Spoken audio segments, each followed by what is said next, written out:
Quand j'entends que Disney World, c'est un parc d'attractions, ça me fait bondir. Parce que c'est pas vrai. Walt Disney World, c'est des parcs, certes, mais 4 parcs à thème et 2 parcs aquatiques. Mais Walt Disney World, bah, c'est surtout un resort, une destination de vacances à part entière, avec, oui, des parcs, c'est vrai, mais aussi des hôtels, des restaurants et plein d'activités à faire à côté. Et vous allez voir que même lors d'un premier séjour, ça serait dommage de vous concentrer uniquement sur les attractions.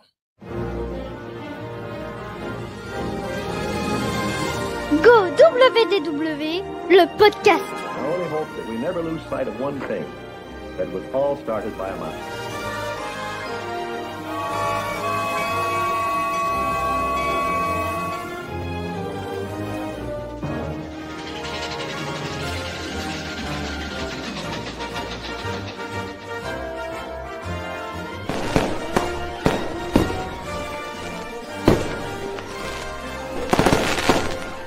To all who come to this happy place, welcome.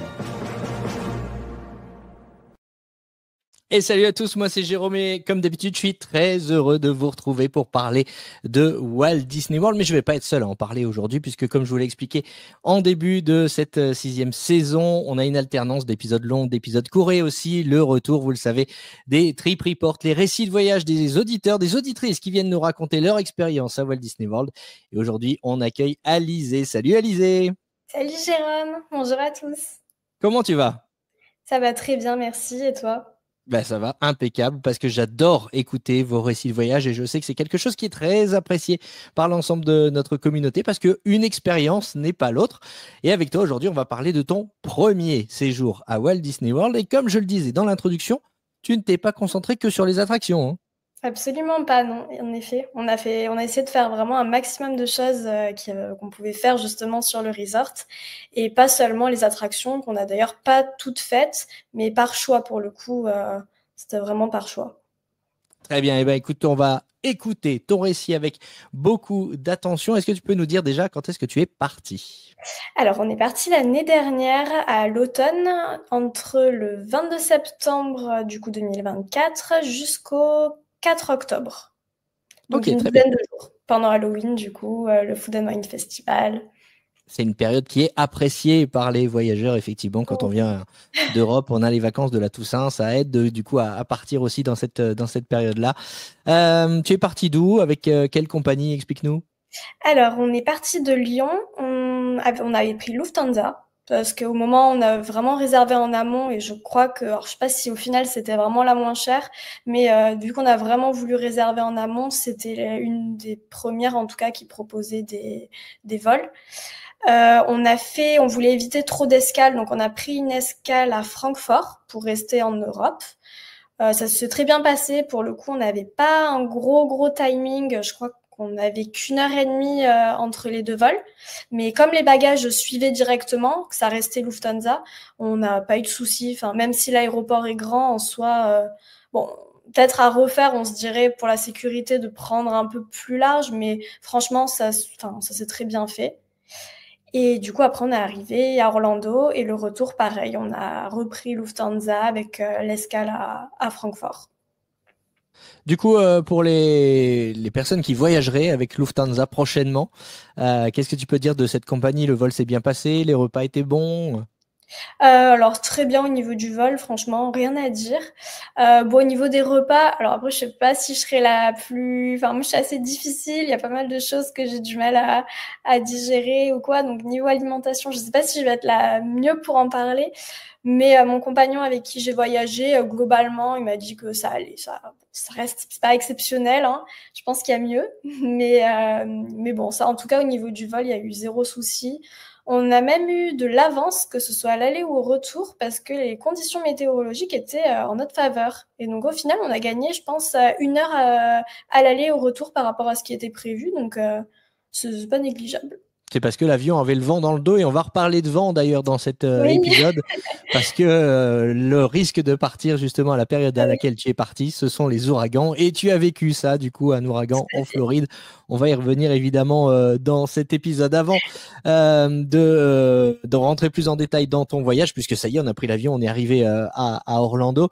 Je vous rappelle, puisque vous êtes plusieurs à nous envoyer des petits messages depuis le début de cette saison, que vous pouvez soutenir GoWDW. On vous a mis un petit QR code en bas à droite de cette vidéo. Il suffit de le scanner pour nous laisser un petit pourboire et nous soutenir dans notre passion. Voilà, ça permet notamment, je le rappelle, de financer le logiciel avec lequel, par exemple, on enregistre en ce moment. Allez, fini cette parenthèse, on va rentrer dans le vif du sujet. On est arrivé à Orlando. Alors, vous avez fait que Walt Disney World, vous n'avez pas fait d'autres parcs, hein? Tout à fait, on s'est concentré sur les 12 jours, on voulait vraiment faire que Walt Disney World. Alors je dis on, mais en réalité, mon compagnon du coup qui venait avec moi a fait le voyage essentiellement, et je le remercie pour moi parce que bon, lui, il aimait bien Disney comme ça, mais sans être fan non plus. Bon, c'est la partie Star Wars qui l'a plus motivé, on va dire, à faire le voyage. Mais disons que je savais que c'était essentiellement pour moi, donc c'est, disons, essentiellement moi qui organisais un petit peu tout le voyage, en notamment me basant beaucoup sur les podcasts de GoWDW et d'ailleurs le site internet, entre autres. Donc merci encore d'ailleurs. Mais avec plaisir, et tu vois, tu nous rends l'appareil puisque tu viens nous raconter ton séjour, donc merci à toi. Merci à toi. Alors, quel hôtel vous aviez choisi pour ce premier voyage? Alors, nous, on a décidé de faire 3 hôtels. On n'a pas fait dans la simplicité. Ça, c'est une parfaite illustration de ce que je disais en introduction, en disant que Walt Disney World, c'est pas que des parcs d'attractions, c'est aussi des hôtels. Et pourquoi choisir quand on peut en faire plusieurs? Tout à fait, c'est vraiment ce qu'on s'est dit. Alors l'avantage d'en faire 15, c'est vrai que du coup, plus on reste longtemps, moins c'est cher. Donc c'est vrai qu'à ce niveau-là, même pour les billets, pour les offres, il fallait faire minimum 5 nuits dans un hôtel. Sinon, on n'avait pas les réductions. Nous, au moment où on avait des réductions avec des bons pour de la nourriture ou du merchandising, je sais plus exactement. Ouais, on c'était avait le des crédits, dining en fait. credit, ouais, c'est ça. Voilà, c'est ça. On avait le dining credit et on est obligé de prendre minimum 5 nuits. Donc, on ne pouvait pas faire 4, 4 et 4. On a été obligé de faire 5, 2 et 5 au niveau des 3 hôtels qu'on a fait. Donc ça, c'était ce qui était un petit peu embêtant. On pouvait pas combiner en une seule réservation nos 3 hôtels.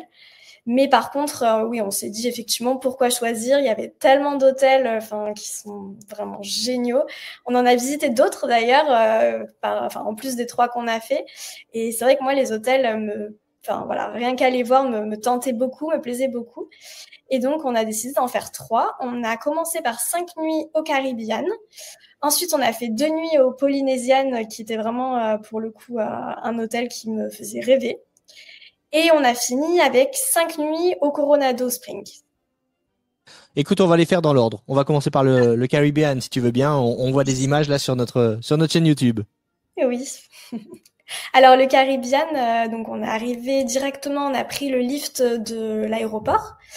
Alors, pour le coup, moi, je conseille vraiment de le prendre après avoir récupéré ses bagages, parce que pour le coup, on a attendu assez longtemps nos bagages à l'arrivée. Donc heureusement qu'on n'avait pas réservé un lift avec un horaire approximatif, parce que vraiment le faire au dernier moment, une fois qu'on a récupéré nos bagages, en 10 minutes on en avait un, et franchement c'était beaucoup mieux.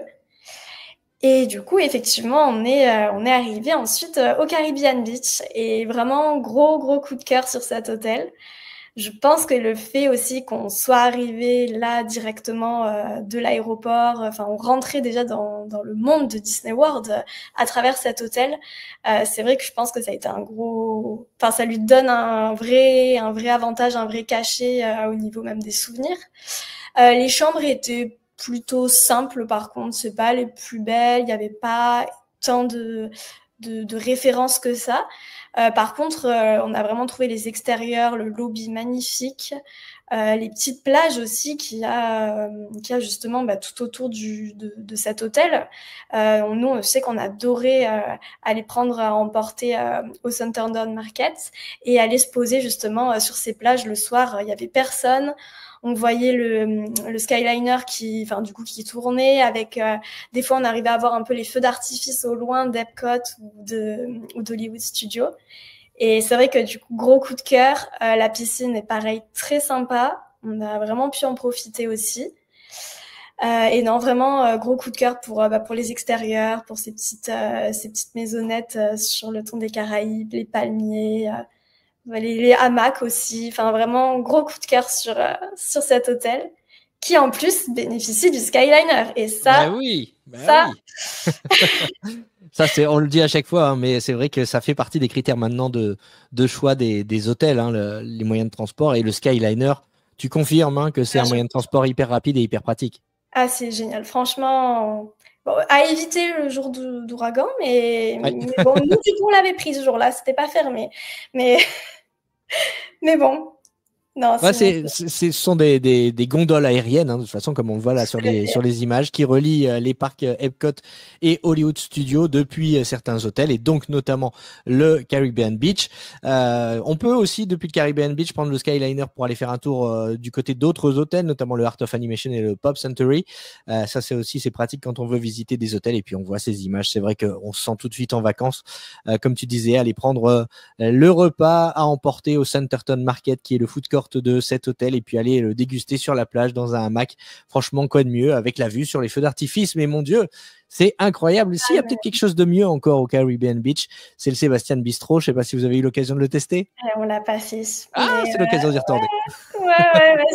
Sur le coup, on s'est dit mince, parce qu'après coup, après être revenu, c'est vrai que j'ai continué à écouter les podcasts et j'ai entendu beaucoup de personnes qui le recommandaient. Et c'est vrai que nous, du coup, on l'avait pas forcément fait. Mais il paraît qu'il est très très bien, en tout cas. Bon, nous on s'est contenté, on n'a pas fait tant de restaurants à table que ça, parce qu'on s'était dit que pour économiser, on voulait un petit peu éviter d'avoir à payer des tips. Donc c'est pour ça qu'on avait vraiment sélectionné au final que 4, 2 petits déjeuners plus deux autres restaurants à table. Mais c'est vrai qu'en tout cas, il paraît que le Sébastien Bistro est très bien. Ah, je le conseille effectivement. Vous le savez, on l'a déjà dit dans les saisons précédentes et on le redira. Le Sébastien Bistro, c'est un des meilleurs rapports qualité-prix de Walt Disney World. Donc si vous logez au Caribbean Beach, et même si vous n'y logez pas d'ailleurs, rien ne vous empêche d'aller y faire un tour. Alors le Caribbean Beach, coup de cœur, mais j'imagine qu'avec les hôtels que tu as fait après, il y a eu d'autres satisfactions. Alors quel est le deuxième hôtel que vous avez fait ? Alors, le deuxième hôtel qu'on a fait, ça a été le Polynesian, qu'on a fait sur 2 nuits, parce que bon, vu que c'est un de luxe, il est quand même assez cher. Mais c'est vrai qu'on avait vraiment eu un gros coup de cœur quand j'avais vu un petit peu les vidéos, les photos sur le site de Walt Disney World. Et du coup, on s'était dit, bon, allez, on se fait plaisir, on le fait 2 nuits, parce qu'on s'était dit qu'une nuit, ça risquait d'être un peu court. Mais on s'était dit, allez, on fait l'effort financier sur 2 nuits et on va justement au Polynesian. Tiens, c'est peut-être une question indiscrète, mais sur le tarif, on est globalement à la même chose pour 2 nuits au Polynesian que pour 5 nuits dans un hôtel moderate comme le Caribbean oui, il me semble que par rapport au Coronado, c'était kiff-kiff. Alors, le Caribbean, on avait les billets en plus sur notre réservation, donc voilà, ça devait pas être pareil. Je sais plus exactement, mais je sais que c'était quand même, pour le coup, ça faisait un gros gap au niveau du prix. C'est un hôtel de luxe, hein, le Polynesian, donc c'est l'hôtel haut de gamme à Walt Disney World. On peut encore aller au-dessus en prenant un club level ou une villa en DVC, mais évidemment là on tape sur un autre portefeuille. Mais c'est vrai que ça fait partie des hôtels les plus chers de Walt Disney World, le Polynesian, pour une simple et bonne raison. D'abord, il vient d'être rénové. On voit là une photo des chambres sur le thème de Vaiana. C'est vrai qu'elles sont très jolies. Tu parlais des chambres du Caribbean qui avaient rien de particulier. Là, en l'occurrence, on est sur un outstanding au niveau des chambres du Polynesian Resort. Et puis aussi, il y a la proximité. Alors, il n'y a pas le Skyliner, il y a le monorail, en revanche, qui passe par le Polynesian. Et puis, il est tout près de Magic Kingdom. Ça fait partie de ces hôtels historiques qui ont ouvert au tout début de Walt Disney World. Et donc, du coup, on paye le prix. Hein. Oui, tout à fait. Mais justement, au niveau des transports, quelque chose que j'ai trouvé un petit peu dommage, c'est que tous ces transports sont communs avec ceux du Grand Floridian.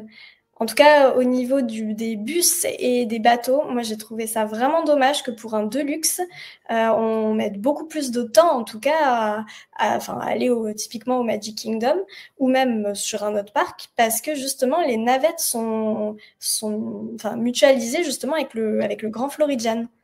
Oui, c'est vrai que le bateau vient nous chercher. Il fait le tour des hôtels en fait, du Seven Seas Lagoon, qui est le grand lac en face de Magic Kingdom.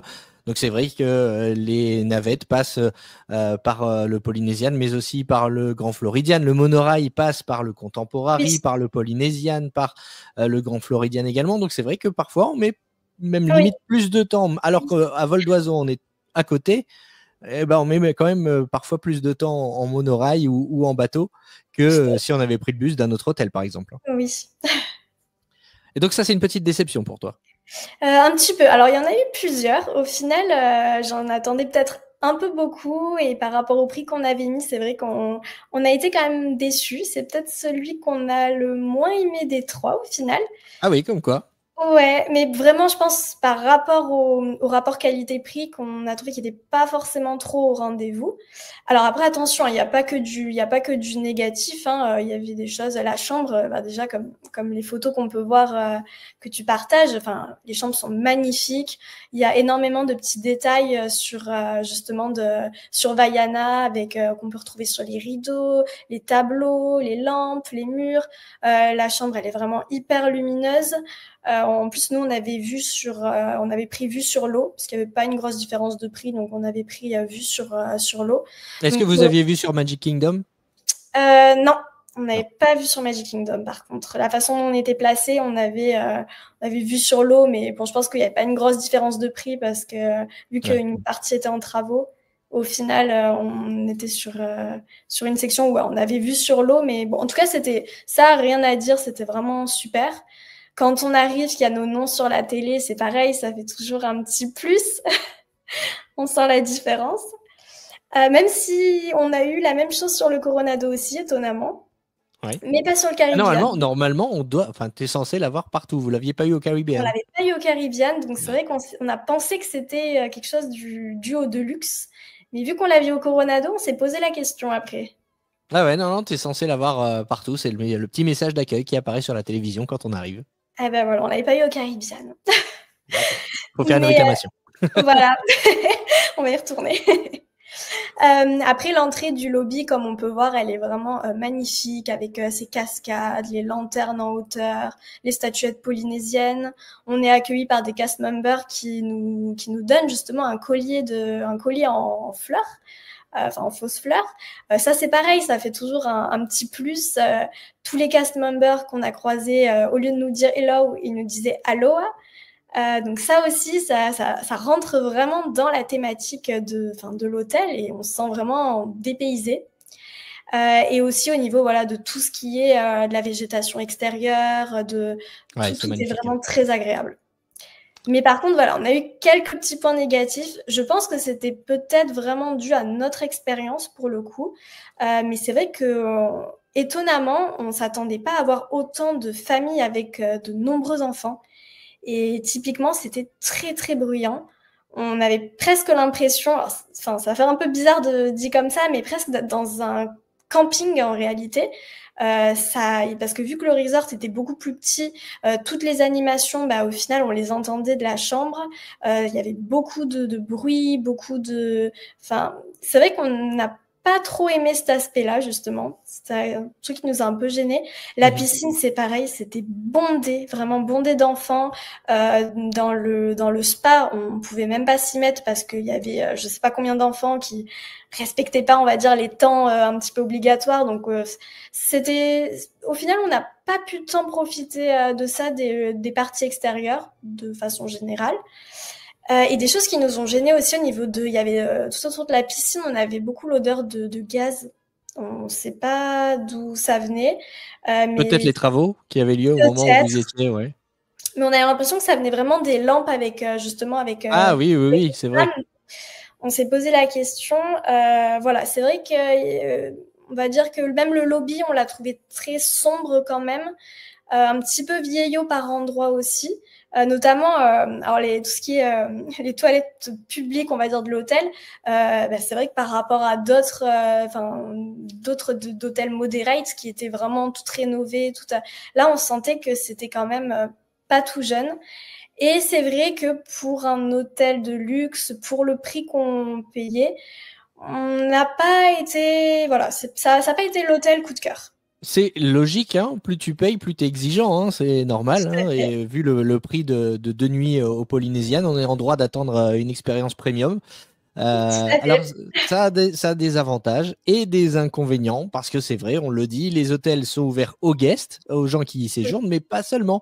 Et forcément, comme le Polynesian Resort dispose de restaurants très populaires comme le Ohana par exemple, il y a des personnes qui viennent très régulièrement y manger de l'extérieur. Voilà, comme on l'a dit, hein, c'est juste à côté de Magic Kingdom, donc c'est très facile de sortir de Magic Kingdom et de venir manger au Polynesian. On sait aussi qu'il est possible de venir voir les feux d'artifice de Magic Kingdom depuis les extérieurs du Polynesian, donc il y a pas mal aussi de personnes qui font ça, qui profitent de venir sur la plage pour admirer les feux d'artifice. Donc voilà, pas forcément des personnes qui résident dans cet hôtel. D'ailleurs, je ne sais pas si c'est lié ou pas, mais j'ai vu pendant les dernières vacances d'été que Disney avait limité le mobile order à l'hôtel Polynesian, justement, parce qu'il est possible, vous le savez, de commander ces plats à l'avance sur le téléphone pour aller les chercher au comptoir dans certains restaurants. Et j'ai vu qu'au Polynesian Resort, Disney avait limité justement ce mobile order exclusivement aux personnes qui dormaient dans l'hôtel Polynesian Resort. Ça peut-être justement, c'est peut-être pour éviter justement qu'il y ait trop de personnes de l'extérieur qui viennent et qui gâche, je prends des gros guillemets quand je dis ça, mais qui perturbe un petit peu les résidents de l'hôtel. En tout cas, ton expérience est intéressante peut-être pour de futurs voyageurs.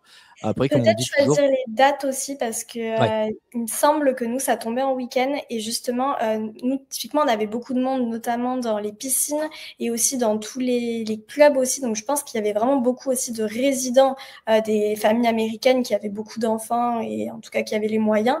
Et je me pose la question justement si le fait d'y avoir été, peut-être, il me semble qu'on y était un dimanche, la première nuit. Je me pose la question si justement ça pourrait peut-être pas être lié aussi au monde justement qu'on avait.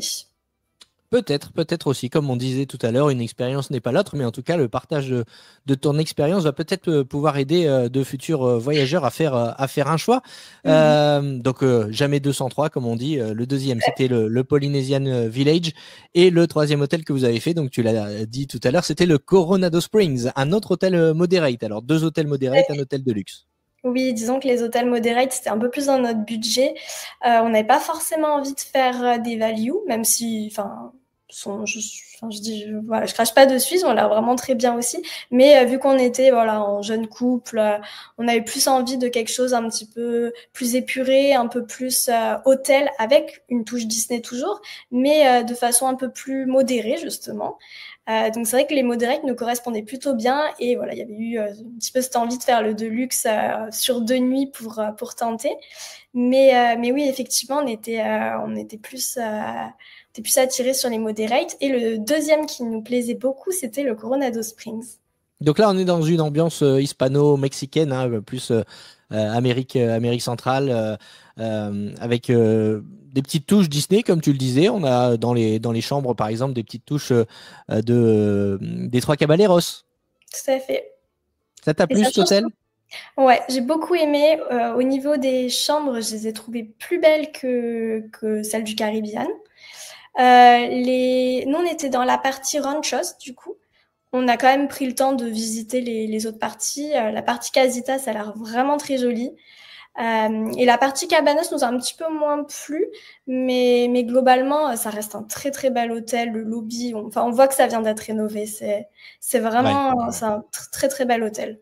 Oui, comme tu dis, il y a plusieurs sections dans cet hôtel pour vulgariser un petit peu. Et si vous connaissez un petit peu Disneyland Paris, vous savez que vous avez des hôtels comme le Newport Bay Club, c'est un grand bâtiment avec des longs couloirs et des chambres, ou alors l'hôtel Art of Marvel, ça existe. Mais à Walt Disney World, on a beaucoup d'hôtels du type Sequoia Lodge, où vous avez un bâtiment principal et après plein de petites sections, petits îlots, ou alors comme l'hôtel Santa Fe aussi. Voilà, on est un peu sur le même principe en termes de disposition, c'est-à-dire qu'on a une réception et puis après vous êtes dans l'une des sections de l'hôtel, donc soit les casitas, soit les cabanas, soit les ranchos, et puis il y a aussi la tour également du Coronado Springs qui dispose aussi de chambres, et c'est là aussi qu'on trouve la réception, le lobby. Alors tu disais tout à l'heure que le lobby du Polynesian Resort était un petit peu vieillot. Bah, je me doute que tu es cet avis-là, parce que quand on voit la réception et le lobby du Coronado Springs, qui est tout neuf, parce que la tour dont on parle, là, la Grande Destino Tower, elle date de 2019. Et c'est vrai que c'est un hôtel moderate, mais quand on voit ça, on a l'impression d'être dans un hôtel de luxe. Hein. Clairement. Non, vraiment magnifique. On a vraiment beaucoup, beaucoup aimé cet hôtel aussi. C'est vrai que le Caribbean, bon, vu que c'était le premier, toujours le petit coup de cœur, le fait, nous, ce qui nous a beaucoup plu aussi, c'était justement les petites plages, mais voilà, parce qu'on était un peu plus sensible à cette ambiance-là. Mais en tout cas, d'un point de vue objectif, le Coronado, c'était vraiment le meilleur rapport qualité-prix. Même si l'avantage du Caribbean, ça va être vraiment le fait qu'il y ait le Skyliner, donc pour rejoindre Hollywood Studios ou Epcot, c'était quand même beaucoup plus rapide. Là, le souci entre guillemets du Coronado, c'était que globalement, il y avait que les bus du coup pour se déplacer. Mais bon, après, ça restait.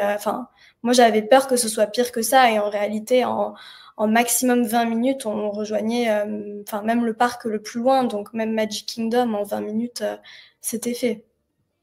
Oui, et puis selon la section dans laquelle vous êtes, puisque c'est les sections Cabanas, Casitas, Ranchos sont tout autour d'un grand lac, en fonction de la section dans laquelle vous êtes, le bus passe pas forcément en premier. Voilà, je pense qu'il commence par les Casitas.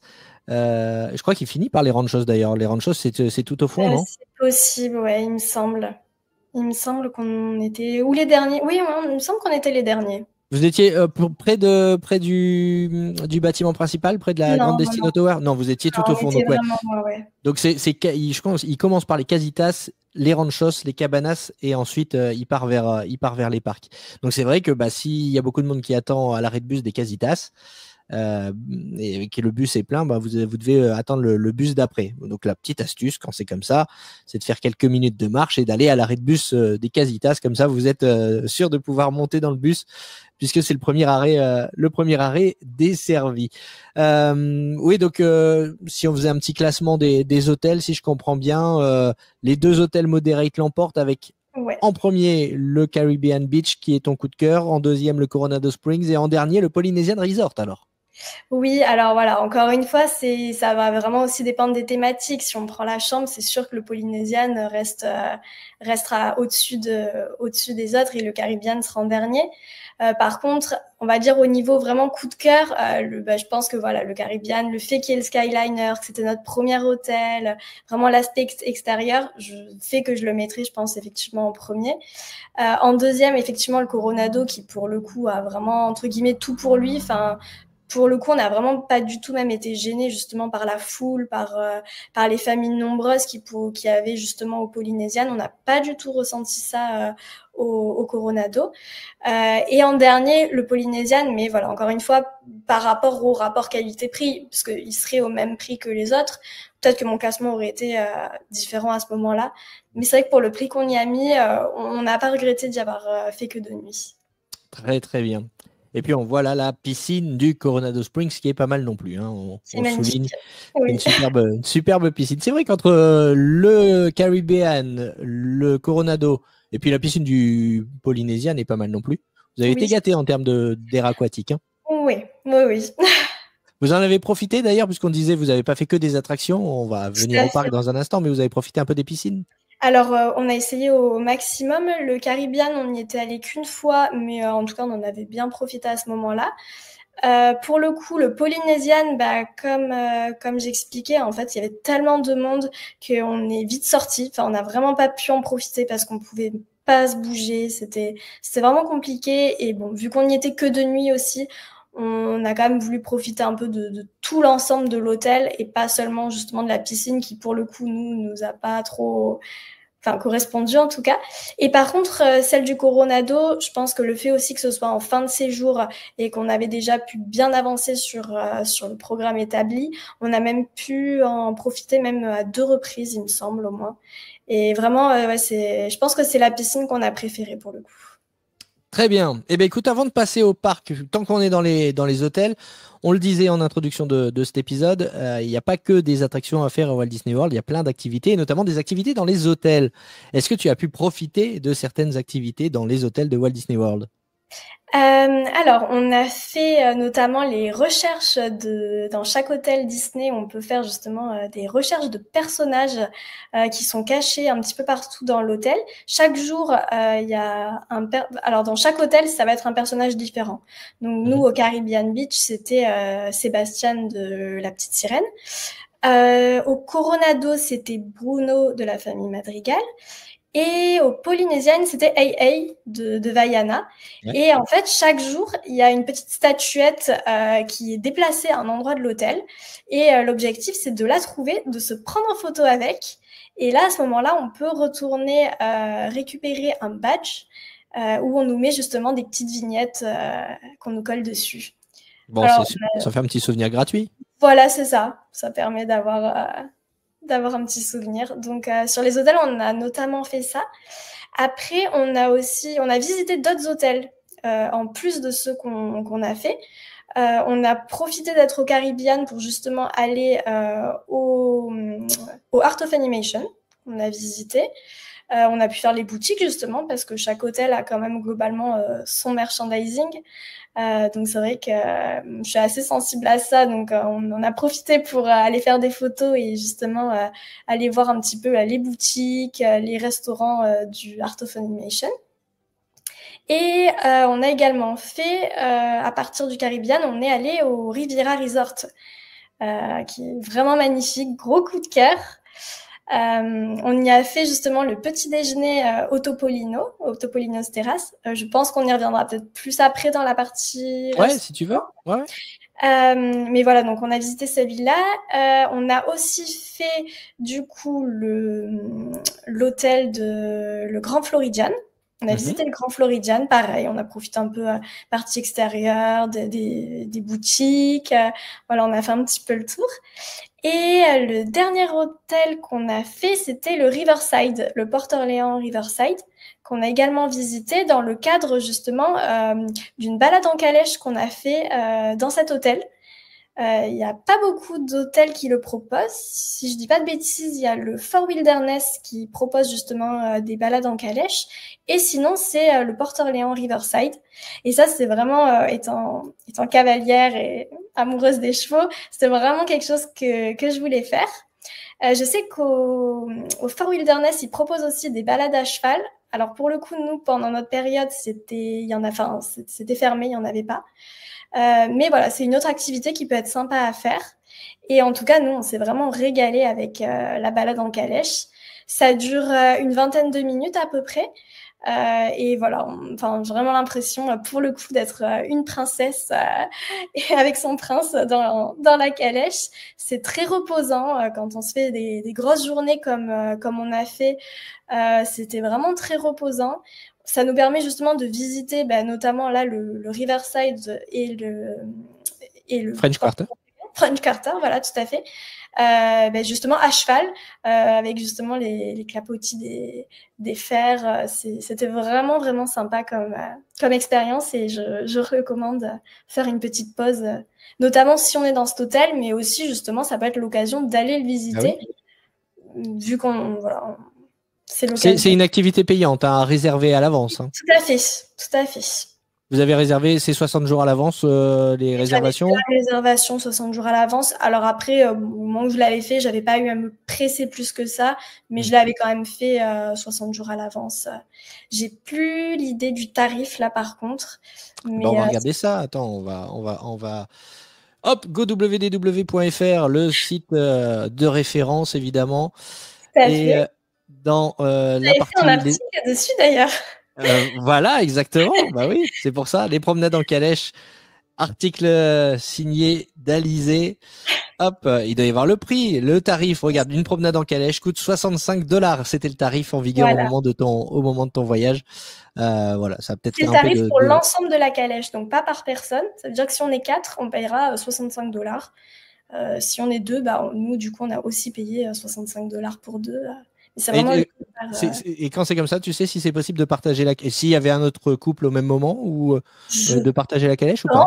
Je pense, parce que moi, il y avait la réservation à mon nom, mais en soi, après, n'importe qui pouvait monter avec moi. Alors après, si c'est des personnes différentes, je pense qu'il faut pouvoir s'arranger à l'avance, entre guillemets, avec d'autres guests qui auraient envie. Mais oui, je pense qu'il n'y a pas de souci, parce que moi, c'était vraiment sur mon nom. Et après, voilà, on pouvait monter à 4 ou 5, je sais pas. Ça doit dépendre si c'est des enfants ou... Très bien. Mais tout est bien marqué sur l'article. Tout est inscrit sur go-w-d-w.fr. Les excursions, les balades en calèche à l'hôtel Port Orleans pour visiter le Riverside et le Port Orleans French Quarter. Je remets un petit peu la vidéo en arrière. Regardez si vous nous suivez sur notre chaîne YouTube. Ça, tu l'as pas fait quand tu étais là-bas, mais quand on parle d'activités à faire en extra, on peut pêcher aussi au Port Orleans, par exemple. Il y a des excursions en bateau ou alors sur le ponton pour s'amuser à pêcher. Les poissons sont ensuite relâchés dans le milieu aquatique. Mais voilà, ça fait partie des activités qui sont possibles.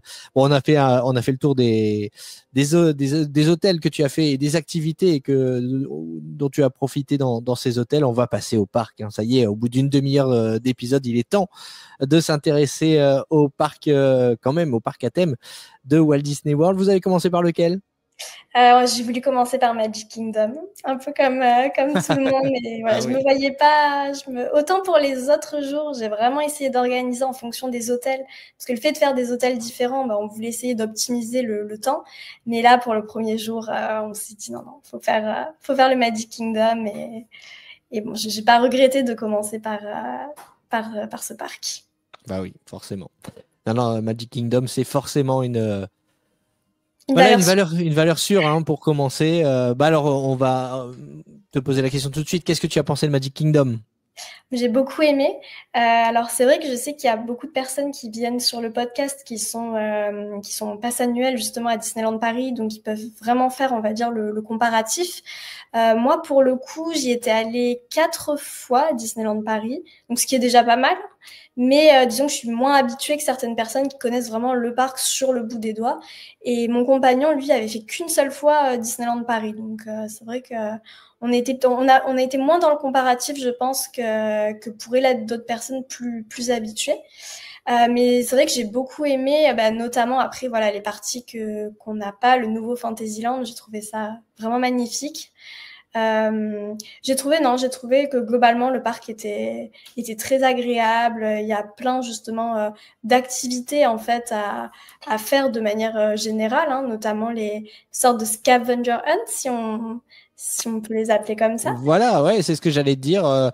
Vous en avez profité aussi pour faire ce genre de chasse au trésor. Quand on dit qu'il n'y a pas que des attractions, c'est encore un exemple. Il y a des petites chasses au trésor proposées dans les parcs. Hein. Oui, alors à Magic Kingdom, on avait, c'était une chasse au trésor au niveau d'Adventureland, au niveau justement du land des pirates, de Pirates des Caraïbes, où on avait une sorte de carte au trésor. Et avec le Magic Band Plus, on pouvait justement aller d'un endroit à l'autre en fonction justement des indices qu'il y avait sur la carte. Ça nous emmenait à un endroit, on activait le Magic Band et on avait justement un petit symbole qui s'illuminait, et ça pouvait nous permettre justement d'aller à un autre endroit. Donc c'était très sympa à faire. Et ensuite, on a aussi fait au niveau de Fantasyland, au niveau de Dumbo, il y avait justement une sorte de pareil, de scavenger hunt, où on avait justement des odeurs à repérer en fonction des différentes statues d'éléphants, et de les associer après justement aux petits stickers qu'on nous avait donnés. Et ça aussi, c'est pareil, en fait, c'est sympa à faire, ça fait vraiment une pause dans la journée, ça nous montre vraiment que Disney World, c'est un parc vraiment thématique et pas juste un parc d'attractions.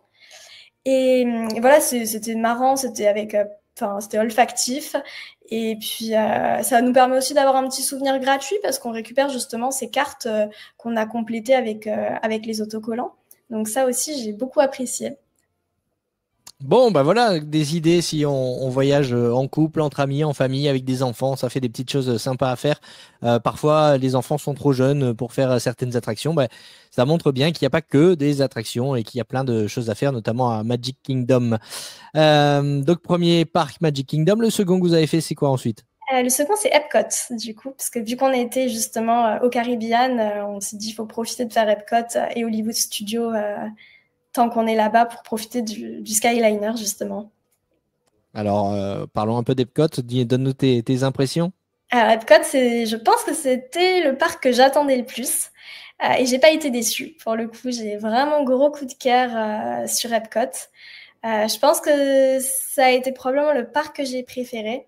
J'ai vraiment beaucoup, beaucoup aimé la partie sur les pavillons, le World Showcase, justement. Vraiment, cette impression de visiter un peu tous les pays du monde, justement, enfin, en tout cas, de ceux qui sont représentés. J'ai vraiment adoré.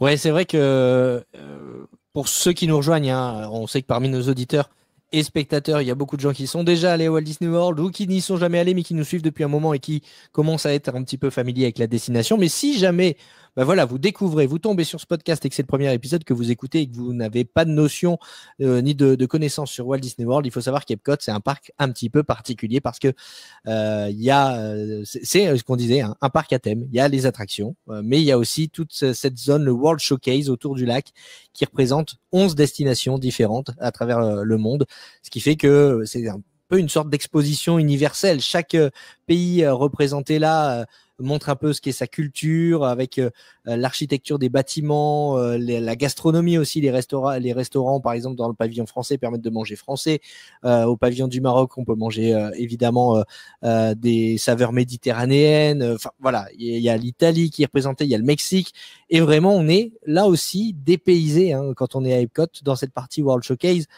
Il y a tellement de choses à faire, tellement de choses à voir. Ah, c'est génial. Vraiment, comme tu le disais, il y a chaque pavillon, justement, reprend vraiment le pays. Donc, c'est au niveau de la nourriture. Nous, on y était notamment pendant le Food and Wine Festival. Donc, on avait vraiment des petits kiosques où on avait justement des snacks, en fait, qui nous permettaient de goûter justement à plein de choses différentes, parce que vu que c'était des toutes petites portions, du coup ça permettait justement de goûter à différentes choses, et à chaque fois c'était thématisé en fonction du pays devant lequel il était situé. On avait justement aussi toutes les boutiques sont extrêmement thématisées en fonction du pays. Ça c'est pareil, j'ai trouvé ça génial en fait d'avoir. C'est vraiment poussé au détail. C'est vraiment ce qui me plaît justement dans Disney, c'est vraiment avoir ces touches Disney dans on va dire des objets du quotidien. C'était vraiment super. Et en plus pour voir justement ces pavillons, on a la possibilité de faire le KitKat, qui n'est pas que pour les enfants. Qu'on a fait également. Et du coup, le KitKat, en fait, pour ceux qui connaissent pas, c'est justement un petit carnet qu'on récupère et pour lequel on doit faire un petit peu le tour des pavillons pour récupérer une petite carte sur laquelle on peut dessiner, des stickers aussi. Et justement, les cast members du pays vont nous écrire un petit mot dans leur langue. Donc c'est chouette, typiquement au pavillon de la France, on a pu vraiment parler français avec tous les cast members qui y étaient. Et dans les autres pays, on voyait vraiment que c'était des cast members du pays. Et c'était vraiment chouette justement de pouvoir échanger un petit peu avec eux. Bah oui, c'est vrai que c'est quelque chose que j'ai fait avec mes enfants, le KitKat Fun Stop. C'est aussi une activité gratuite typiquement à faire à Epcot, et puis ça fait encore une fois un souvenir à ramener à la maison. C'est super sympa de ramener ces petites cartes. Moi mes enfants ont encore leur petite carte du pavillon japonais avec leur prénom écrit en japonais. Voilà. Ça fait... Ah mais c'est pas que pour les enfants, franchement nous on s'est régalé à le faire aussi en tant que jeune adulte. Eh ben super, ça fait d'excellents souvenirs. Troisième parc que vous avez fait? Juste par rapport au pavillon aussi, Ouais. quelque chose qu'on a beaucoup aimé, c'est au pavillon du Japon. C'est possible de faire l'ouverture d'une perle, justement, d'une perle d'huître. Ça, je l'ai fait, justement. J'avais vraiment envie et c'est toute une cérémonie. C'est vraiment super. Justement, voilà, c'est souvent, il y a un petit peu la queue quand même. On ne peut pas réserver avant, donc il faut voilà, juste prendre un petit peu son mal en patience. Mais ça vaut vraiment le coup. Pour le coup, il me semble que c'était une quinzaine de dollars. Ouais, c'est pas très cher, ouais, de mémoire. C'était pas très cher, non.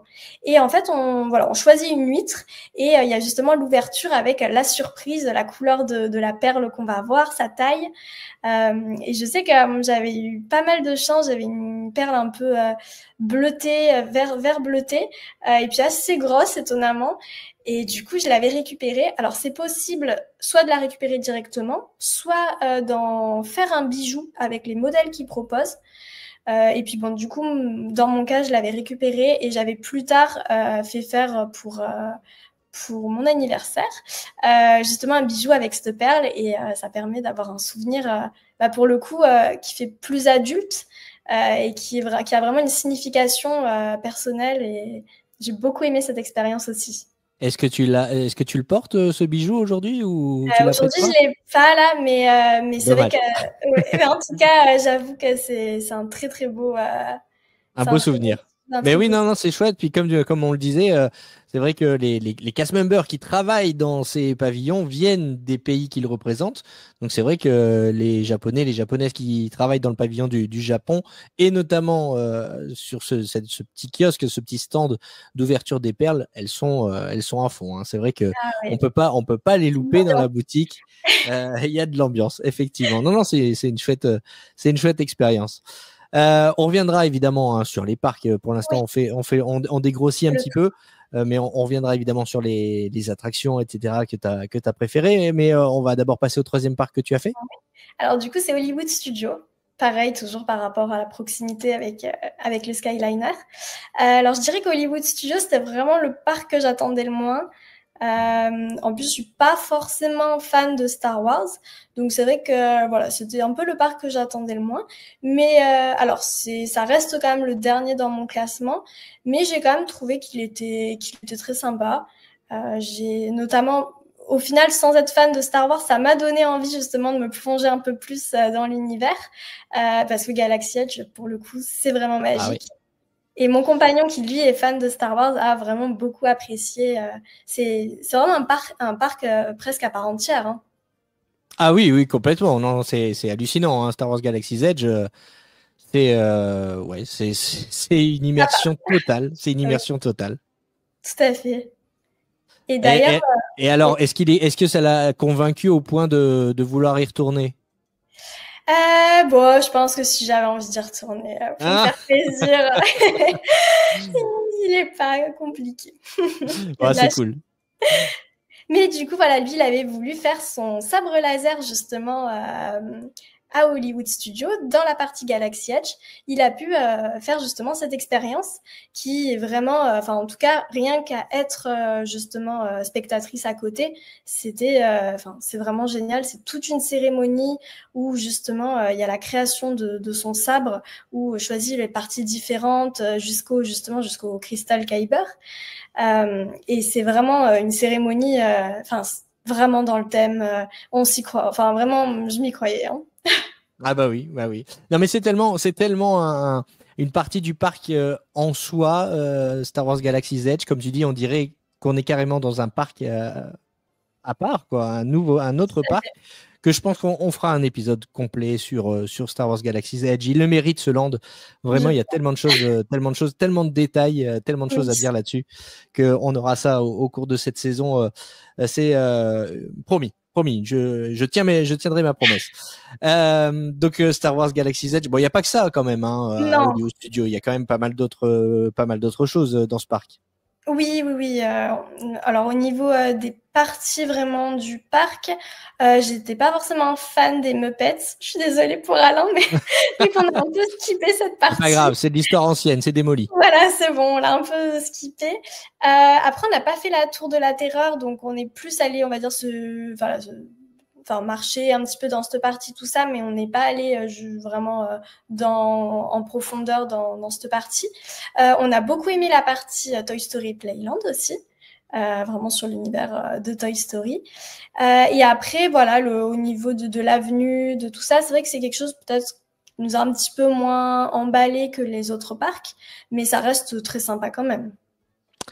Très bien, très très bien. Hollywood Studios qui est, vous le savez, en pleine transformation, puisque en plus de la zone Muppets qui disparaît pour laisser place à la zone Monstres et compagnie, on a également Star Wars Launch Bay qui va bientôt fermer ses portes le 25 septembre pour laisser place ensuite à une nouvelle zone, une reconstitution des studios Disney comme à Burbank en Californie, dans laquelle on va pouvoir découvrir des personnages qui vont s'animer un petit peu comme dans le court-métrage qu'on a vu pour les 100 ans de Disney. Voilà, tous les détails sont à retrouver encore une fois sur notre site go.wdw.fr. Finalement, je suis en train de me dire, les parcs, tu les as découverts dans l'ordre d'ouverture. Magic Kingdom 1971, Epcot 1982, Hollywood Studios 1989. Il nous reste Animal Kingdom 1998, le dernier parc que tu as découvert donc. Tout à fait.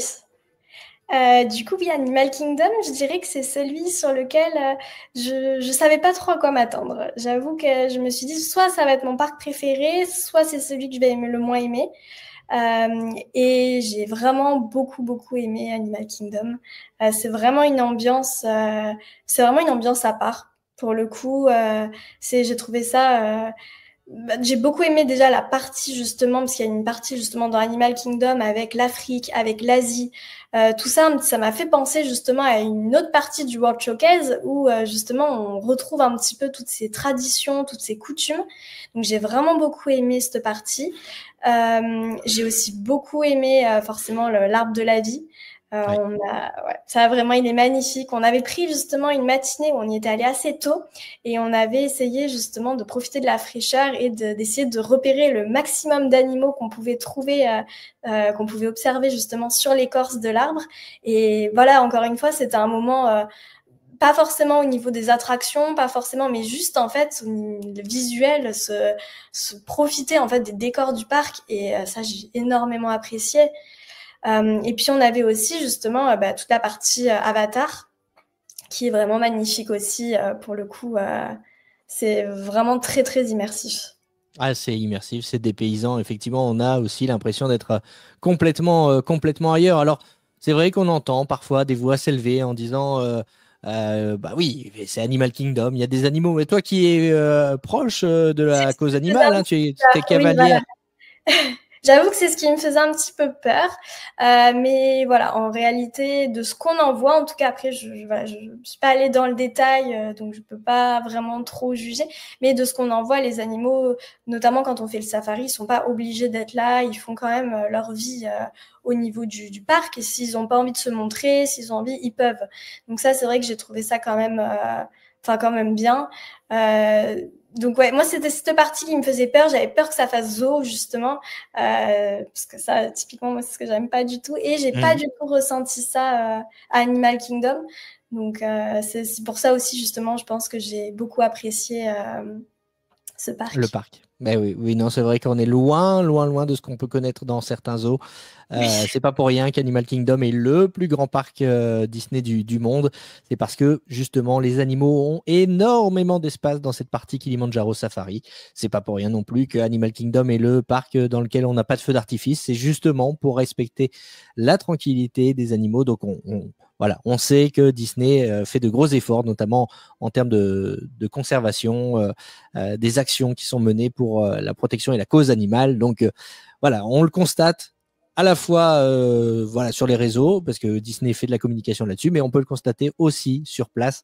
Et il y a de la sensibilisation qui est faite aussi. Quand on parlait d'activités à faire en dehors des attractions, il y a le Wilderness Explorer. Et là aussi, c'est pas que pour les enfants. Non, tout à fait, on l'a fait également. C'est vraiment pareil, un petit carnet justement où on va aller récupérer des stickers un petit peu de partout, donc c'est souvent bien indiqué. Il y a des petits panneaux justement pour qu'on sache à quel endroit on peut récupérer tel stickers. Et il y a justement des cast members qui vont nous parler un petit peu, nous sensibiliser justement à la cause animale, à la nature de manière générale. Et pareil, là encore, c'est vraiment sympa de pouvoir échanger avec eux. Enfin voilà, pour récupérer justement ce petit sticker, c'est pas juste aller coller quelque chose, on a vraiment un échange avec eux et on peut apprendre plein de choses. Enfin, en tout cas, je pense que surtout pour les enfants, ça doit apprendre pas mal de choses. Exactement. Encore une fois, un petit souvenir à ramener très sympathique de Walt Disney World. Bon, maintenant qu'on a fait le tour des quatre parcs, évidemment, on ne change pas les bonnes habitudes. En fin d'épisode, on te demandera quel est ton parc préféré. Mais on va d'abord parler des attractions. Quelles sont tes attractions coup de cœur sur ce voyage? Alors, je dirais que déjà d'un point de vue objectif, Rise of Resistance, l'attraction du coup phare de Galaxy Edge à Hollywood Studios, elle est vraiment formidable. Vraiment, sans être fan de Star Wars, ça m'a vraiment donné envie d'accrocher plus à la licence au final. Non, vraiment, l'attraction est vraiment sensationnelle. Pour le coup, rien à dire. Et sinon, au niveau des autres attractions, moi j'ai eu gros coup de cœur sur l'attraction, encore une fois Hollywood Studios, hein, pourtant, même si ça n'a pas été mon parc préféré, au niveau des attractions, j'ai adoré Mickey's and Minnie's Runaway Railway. Ouais. L'attraction, la seule attraction à ce jour, en tout cas, sur Mickey et Minnie. Et voilà, pareil, gros coup de cœur de retrouver un petit peu ces personnages avec Donald, Daisy. J'ai trouvé l'attraction très très sympa. Et je dirais que après, ça serait Frozen Ever After, du coup l'attraction qui est à Epcot. J'ai beaucoup aimé cette attraction, qui est, elle pour le coup, c'est un boat ride, hein, c'est assez tranquille, mais j'ai beaucoup aimé tout ce qui était au niveau des décors, des personnages, la file d'attente. J'ai trouvé que c'était extrêmement immersif aussi. Donc au niveau, voilà, les 3 attractions, je dirais que c'est celle-là. Même si, si je pouvais en rajouter une, je pense que je rajouterais Tiana's Bayou Adventure, qui est aussi très très sympa, très bien thématisée. Donc voilà, ce seraient mes coups de cœur. Très bien, très bien. Non, mais il y a tellement de choses à faire. On dit il y a beaucoup de choses à faire en dehors des attractions, mais bon, on y va aussi pour les attractions. Évidemment, quand on est du côté des parcs Magic Kingdom, Epcot, Hollywood Studios ou Animal Kingdom, je le disais, ce sont les 4 parcs à thème, mais je précisais aussi en introduction qu'il y avait 2 parcs aquatiques, Typhoon Lagoon et Blizzard Beach. Est-ce que vous avez eu l'occasion d'aller faire un petit tour du côté des parcs aquatiques également? Alors nous, c'était Typhoon Lagoon qui était ouvert. Donc oui, effectivement, on a passé une bonne demi-journée à Typhoon Lagoon. Et c'était pareil, c'était vraiment très agréable. On va dire que ça a changé pour le coup. On n'est pas forcément hyper fan, nous, du parc aquatique. Moi, je suis très frileuse, donc c'est vrai que dès que j'étais un peu mouillée, qu'il y avait un petit courant d'air ou quoi, je craignais pas mal. Mais c'était vraiment très dépaysant, très agréable en tout cas. J'aurais pas forcément passé plus de temps qu'une demi-journée, mais en tout cas, c'est vraiment super agréable. Et vu que c'est compris dans les billets, en tout cas les billets qu'on peut prendre via le site irlandais, comme vous conseillez à chaque fois, pour le coup, on ne regrette pas de l'avoir fait parce que c'est vraiment une expérience très sympa aussi. À noter par contre que les serviettes ne sont pas comprises du coup à Typhoon Lagoon. Il faut prendre ces serviettes ou en louer sur place. Alors que contrairement aux hôtels Disney où dans tous les hôtels, on a des serviettes qui sont mises à disposition gratuitement. Ouais, maintenant, auparavant, les serviettes étaient réservées aux résidents des hôtels Disney dans les parcs aquatiques. Ouais. Maintenant, je pense pas dire de bêtises, mais je crois que tout le monde peut avoir des serviettes gratuites dans les parcs aquatiques depuis peu à Walt Disney World. Nous, on avait dû en récupérer les nôtres pour le coup. C'est vrai? Ouais, on avait dû prendre les nôtres et louer un casier aussi en plus. Rassure-moi, vous les aviez pas payés? Les casiers? Non, les serviettes. Du coup, on avait pris les nôtres. De l'hôtel? Ouais, non, on en avait pris. On avait pris oui, d'accord. Ok. en plus, mais oui, du coup, Mais j'ai un doute. Alors, Non, mais Ah, mais, de toute sinon, façon, oui, c'est possible de venir avec ses ouais. propres Et il serviettes me ou, semblait ou ses propres essuies si vous nous écoutez de Belgique. Que, voilà, on est un podcast international maintenant, donc on dit un essuie en Belgique. Mais voilà, c'est possible. Mais sachez en tout cas qu'il y en a de disponibles également au parc aquatique directement à l'entrée. Là, vous avez des petites boutiques et vous pouvez aller en demander. Et d'ailleurs, autant de fois que vous voulez, hein, puisqu'après, il y a des bacs dans lesquels vous pouvez mettre vos serviettes. Si vous en avez besoin d'une autre, vous pouvez aller en rechercher une, évidemment. Bon, dans la limite du raisonnable, hein, faut pas non plus abuser. Il en faut pour tout le monde. Hein. Ah, Mais mais ça, voilà, je ne savais pas, ouais. ouais, non, c'est vrai que bah, voilà, c'est très chouette, hein, les parcs aquatiques de Walt Disney World. En plus, il y a les H2O Glow Nights, là, les After Hours, des heures d'ouverture en plus dans les parcs aquatiques enfin dans Typhoon Lagoon en l'occurrence, avec les personnages. Donc c'est toujours très sympa. Ça, c'est une option payante, mais si vous avez l'occasion d'en faire une lors de votre voyage, bah, n'hésitez pas. Ça aussi, c'est quelque chose à faire en dehors des attractions de Walt Disney World. Sur les attractions, est-ce qu'il y en a que tu as un peu moins aimé? Bah alors, je sais que c'est étrange, mais moi, j'ai pas du tout aimé l'attraction des Gardiens de la Galaxie. Ouais. Mais voilà. Après, je pense que c'est parce que j'ai été un peu malade dedans. Enfin, vraiment, je pense que j'ai passé l'attraction à avoir la nausée, à essayer de regarder droit devant pour pas être malade. Donc, j'ai pas du tout pu en profiter. J'ai trouvé que ça bougeait dans tous les sens, qu'il y avait la musique fort. Enfin, j'ai eu du mal à me plonger dedans. Mon compagnon, pareil, on est sorti de là, on n'a pas pu profiter de l'expérience, du coup. Donc, c'est vrai que c'est vraiment l'attraction qui nous a déçus le plus. Mais voilà, après encore une fois, je pense que c'est parce qu'on n'est pas fan de ce type d'attraction, et je peux complètement comprendre qu'au contraire, il y en a qui adorent justement quand ça bouge, avec d'avoir cette musique un petit peu en fond, tout ça. Mais nous, pour le coup, ouais, on n'a pas trop accroché. Et sinon, c'était attraction dinosaure qui du coup a fermé, et que pareil, on n'a pas trop apprécié. Ouais, voilà, il vous reste peu de temps pour la faire. Si vous voulez la faire, celle-ci, elle va fermer à la fin de l'année, donc n'hésitez pas. Mais c'est vrai que ça secoue. C'est vrai que celle-ci, on s'y attend pas forcément, mais oui, elle secoue pas mal. Dinosaur à Animal Kingdom, tout comme Guardians of the Galaxy, dont on voit les images actuellement. C'est vrai que c'est une attraction, c'est une montagne russe intérieure, hein, donc il n'y a pas d'inversion, mais il y a une sensation de vitesse quand même assez forte. Donc si vous êtes sensible à tout ça, il faut éviter de la faire. Ok, super. Bah écoute, on va arrêter là pour la partie attraction. On va parler des restaurants à présent. On a envie d'avoir ton avis. Alors, tu nous disais en début d'épisode que tu étais quelqu'un d'assez difficile, avec quelques soucis de digestion. Est-ce que tu as trouvé C'est quand ça. même ton bonheur à Walt Disney World? Oui, oui, oui, on peut trouver. Alors, c'est sûr que c'est plus compliqué que d'autres personnes qui auraient justement pas de soucis d'allergie, pas tout ça. Mais en tout cas, Disney World fait vraiment tout pour s'adapter au plus de personnes. Moi, souvent, on faisait des mobile orders, et il y avait la possibilité parfois d'enlever notamment les sauces, ou de choisir ses accompagnements. Et donc ça, vraiment, c'était super, parce que du coup, rien qu'en ligne, en fait, on pouvait déjà sélectionner un petit peu ce qui nous correspondait. Et en plus, même dans les restaurants à table, souvent, quand on disait justement qu'on avait des allergies, on avait le chef qui venait en personne nous voir justement pour discuter avec nous de comment il allait justement préparer le plat pour s'adapter à nous. Et franchement, j'ai trouvé ça vraiment, vraiment super.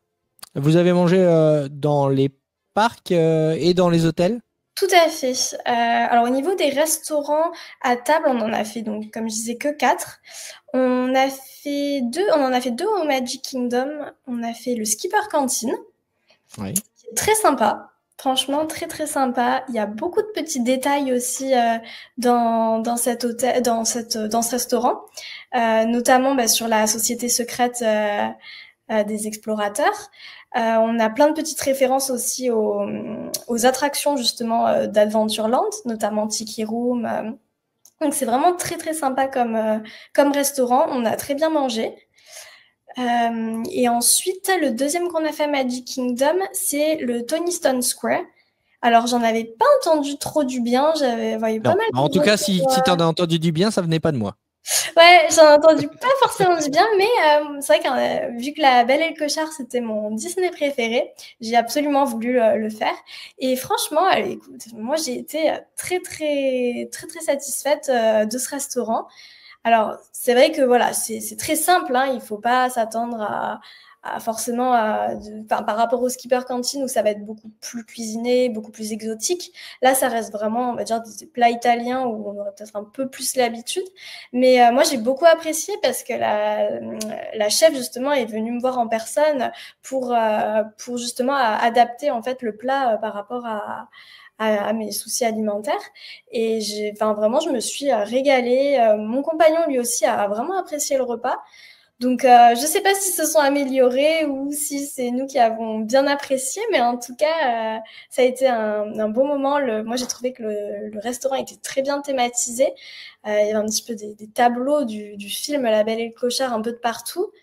Il y avait notamment une fontaine justement avec La Belle et le Clochard qui est un petit peu au milieu du restaurant et on avait pu se faire prendre justement en photo par une des cast members et c'était vraiment ça fait de très beaux souvenirs. Moi j'ai beaucoup apprécié. Et si tu devais faire un classement des restaurants? Donc après on a là par rapport aux deux, bon je dirais que par rapport au côté nostalgie, moi j'ai préféré le restaurant de La Belle et le Clochard. Okay. Mais après, voilà, au niveau repas, pour le coup, le Skipper Canteen était vraiment, vraiment bien. Mais on a fait également 2 autres restaurants, entre guillemets, à table. C'était des petits déjeuners. On a fait le Topolino's Terrace, comme je parlais en début d'épisode. Donc ça, c'est un petit déjeuner qui est au Riviera Resort et qui se fait avec un petit déjeuner avec personnages. Donc on a Mickey, Minnie, Donald et Daisy, qui sont dans des petites tenues adorables. Donc on a notamment Mickey en peintre, Minnie en écrivaine, Daisy en danseuse et Donald en sculpteur. Et c'est vraiment une super expérience. C'était très bon, vraiment. Alors c'est pas donné, mais bon après c'est un petit déjeuner avec personnage, donc forcément on se doute que voilà c'est un peu le tarif. Mais vraiment, tout était très bon. On s'est régalé. C'était très agréable parce que les cast members veillaient vraiment à ce que tous les personnages viennent nous voir.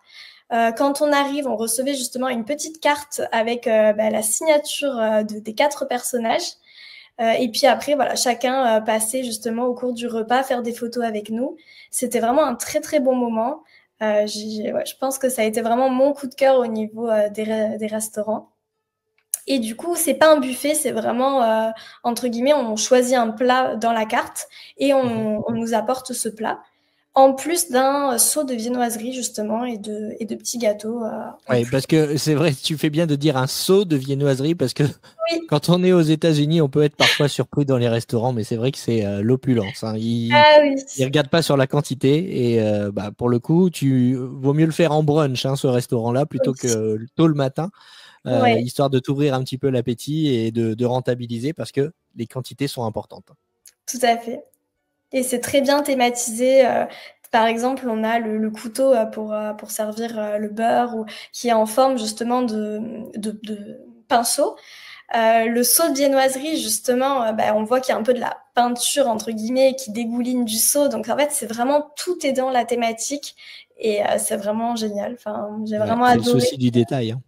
Tout à fait. J'ai vraiment adoré et sachant qu'en plus, on retrouve ces personnages en peluche dans la boutique justement du Riviera. Donc, on était obligé de passer par là aussi. T'as craqué. Oui.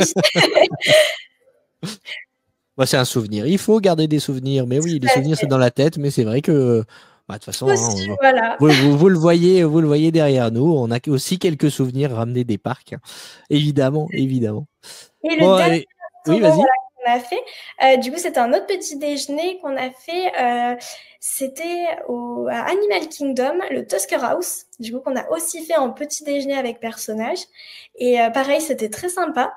Alors là, pour le coup, c'était vraiment un buffet, donc on se levait pour aller servir. On avait vraiment, là pareil, c'est l'opulence au niveau de ce qu'ils proposent. au niveau des choix, c'est vraiment incroyable, hein. Il y en a vraiment pour tous les goûts. Là, pour le coup, franchement, même en étant difficile, je trouvais à opulence de quoi manger. Et là, du coup, c'est un peu le même principe. Les personnages font le tour et ils viennent prendre des photos avec nous. À la seule différence qu'on n'a pas vraiment un serveur qui va nous apporter notre plat. Là, il se sert, il va juste nous servir les boissons. Et après, entre guillemets, on se lève. Et donc, il faut faire attention. Nous, on essaie de se lever du coup en décalé pour pas louper justement si les personnages venaient au moment où on se serait levé pour aller se servir. Ouais. Jumbo Jumbo, ça, tu te souviens forcément de cette chanson au moment où les personnages font le tour des tables. C'est vraiment une super ambiance dans le restaurant Tusker House à Animal Kingdom. Donc, buffet à volonté qu'on vous recommande. Ouais, c'est vrai qu'il est vraiment pas mal celui-là. Et puis ça fait des belles photos avec du coup, là, c'est Mickey, Minnie, Daisy. Tu as mis, tu as alors de mémoire. Je crois pas qu'il y ait Minnie. Il n'y a pas Minnie. Non, il y a c'est Daisy, Mickey. Dingo, Donald et Mickey, oui. Ouais, exactement. Dans leur tenue d'explorateur. Tout à fait. Très sympa. Non, ça fait des chouettes souvenirs. D'ailleurs, en parlant d'activités à faire en dehors des attractions à Walt Disney World, il y a tout simplement les photos. Hein. Oui, tout à fait. Il y a énormément de photographes. Nous, je sais qu'on s'en est donné vraiment à cœur joie. On a envie de faire plein de photos. En plus, c'est vraiment de belles photos. On peut les télécharger en qualité vraiment premium. D'ailleurs, je fais une petite parenthèse. 45 jours pour les télécharger. Parce qu'on a encore eu un message cet été d'auditeurs qui nous disaient « Ah, j'ai pas téléchargé mes photos, elles sont perdues ». C'est 45 jours. Hein. N'oubliez pas de les télécharger avant les 45 jours après la prise de vue. Enfin, 45 jours après la prise de vue, elles disparaissent. Donc, téléchargez-les sur votre application My Disney Experience. Cette personne a eu de la chance puisqu'on lui a conseillé de contacter via le chat les équipes de Disney pour essayer de voir si c'était possible de les récupérer. Elle les a récupérés parce que ça venait tout juste d'être viré du serveur. Mais tout le monde n'aura pas cette chance. Donc, surtout, téléchargez-les. Oui, nous d'ailleurs, on le faisait généralement le soir quand on rentrait à l'hôtel ou dans les bus, comme on avait le Wi-Fi.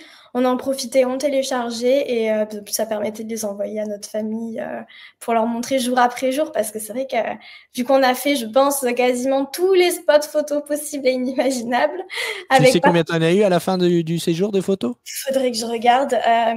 Mais entre celles que j'ai prises et celles qui nous ont pris, j'étais à 2000 photos. Ouais, c'est la folie.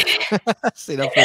Voilà. Moi, à chaque fois, rien que sur le photopass, on revient avec une moyenne de 700 photos environ. Ah, ça m'étonne pas. Bah oui, non, mais il y a tellement de photographes que. Et puis ils prennent des photos avec des petits magic shots où justement ils rajoutent des personnages et ça rend les photos du coup vraiment, magique. Ça porte bien son nom, c'est des photos magiques et magic shots. Non, c'est vrai que c'est génial. Ça fait partie aussi de ce qu'on adore à Walt Disney World. Et puis, il y a des studios aussi, justement, des studios de photos à différents endroits. Il y en a notamment un dans la boutique Sir Mickey à Magic Kingdom, où dans le fond de la boutique, on peut justement faire des photos. Alors là, c'est vraiment des super belles photos. Enfin, pour le coup, c'est vraiment des photographes comme dans des studios. Hein. Il y a vraiment les fonds. Ils peuvent rajouter des accessoires. Enfin, on a vraiment fait de très, très belles photos. Il y en a un autre à Disney Springs, justement, où pareil, il y a nous, pour le coup, on y était, vu que c'était la période d'Halloween, on avait vraiment les décors avec plein de citrouilles en forme de tête de Mickey. Enfin, les décors vraiment magnifiques, où pareil, on a fait une super belle séance photo. Et là encore, c'est tout compris, justement, avec le photopass. Et la dernière qu'on a fait, c'était au Grand Floridian, justement, au premier étage du Grand Floridian, il me semble, où on a pu faire les photos avec la pantoufle de verre de Cendrillon. Et ça aussi, c'est vraiment magique. À l'heure où on enregistre ce podcast, ce studio-là au Grand Floridian Resort est fermé. Alors, peut-être qu'il va rouvrir dans quelques temps, mais en tout cas, vérifiez avant, si vous voulez aller faire une photo avec la pantoufle de verre, aller faire une photo dans ces studios photos à Walt Disney World. Vous pouvez checker là aussi sur My Disney Experience si c'est ouvert ou si c'est fermé. Vous allez sur le calendrier, vous cliquez sur la date et vous avez la liste des attractions et des studios qui sont fermés au moment de votre visite. Mais en tout cas, c'est vrai que ça fait aussi de superbes photos, de superbes souvenirs, et les photographes prennent leur temps. Ça, c'est très appréciable. C'est pas à la chaîne, quoi. C'est pas une photo, puis salut, bye bye. À chaque fois, ils font 10, 15 photos avec vous pour être sûr qu'il y en ait une bonne, parce que c'est vrai que ça peut arriver de fermer les yeux ou autre. Donc, franchement, c'est vraiment, vraiment, vraiment tip top. Ce genre d'activité, nous aussi, on adore faire la chasse aux personnages, comme on dit, et faire les photos. Ça fait des super souvenirs. Du coup, avec tout ça, il me semble que j'ai pas entendu ton classement des restaurants. Alors, dans tous les restaurants à table que tu as fait. Alors, je dirais en premier le Topolinos, parce que vraiment, c'était vraiment le coup de cœur que j'avais vu et que je voulais absolument faire. Donc, vraiment, c'est le premier. Ensuite, je dirais le petit déjeuner au Tosca House, parce que encore une fois, je trouve que quand il y a les personnages, ça change vraiment tout. Pour le coup, voilà, c'est pas forcément ce qu'on va manger. Moi, c'était plus au niveau de l'ambiance générale que je classe les restaurants. Et là, voilà, avoir les personnages qui viennent nous voir pendant qu'on mange, cette diversité de mets aussi qu'ils proposaient, franchement, je le classe en deuxième. En troisième, alors peut-être que je mettrais quand même le Tony Stone Square, mais vraiment parce que là encore, c'est l'aspect nostalgique, le fait que j'adore La Belle et le Clochard. Et en dernier, le Skipper Canteen, mais qui était génial aussi. Pour le coup, c'est pas, vraiment, les 4 qu'on a fait, on s'est concentré que sur 4 parce que voilà, comme je disais, on voulait pas faire trop de restaurants à table, notamment parce qu'à chaque fois, il faut rajouter les tips et du coup, ça monte vite. Mais c'est vrai que voilà, j'ai vraiment eu un gros coup de cœur sur les 4 qu'on a fait, j'ai pas regretté. Parfait. J'ai envie d'y aller là, tu vois, tu m'as donné faim. Là où on peut aussi faire le plein, notamment de friandises, puisque tu es allé en période d'Halloween, et ça aussi, c'est quelque chose à faire en dehors des attractions, sont les soirées spéciales, les soirées Halloween de Magic Kingdom. Est-ce que tu en as profité pour découvrir le parc? On voit les images là du parc qui est en train de se transformer pour Halloween. Tout à fait. Alors nous, ça a été toute une histoire pour avoir cette soirée, parce que voilà, j'avais réservé bien à l'avance, quand ça avait ouvert notre soirée. Et puis, on est venu la période justement d'Halloween, est venue la période des ouragans, et 2 jours ou la veille ou 2 jours avant la soirée, on a reçu un mail nous indiquant que la soirée était annulée. Donc, grosse déception. C'est vrai que, on savait pas trop quoi faire. On est allé quand même au guest service. On a essayé de voir avec eux justement s'il n'y avait pas possibilité d'être remis sur une autre soirée, parce que comme on l'avait choisi quand même au milieu de séjour, il nous restait quand même plusieurs soirs où il devait y avoir des soirées où on aurait pu en fait y être, sauf que elles étaient forcément toutes complètes. Ouais. Alors, ils nous ont conseillé de repasser plusieurs fois en nous disant que peut-être que à cause de l'ouragan, des vols seraient annulés et que du coup des places se libéreraient. Donc, je pense qu'on a bien dû passer peut-être 3-4 fois à Magic Kingdom, même si c'était pas le parc qu'on devait faire, mais on allait justement là-bas en essayant d'avoir une chance d'avoir une place. J'y croyais pas. Franchement, moi, j'y croyais pas du tout. Mais mon compagnon, lui, a vraiment voulu persévérer.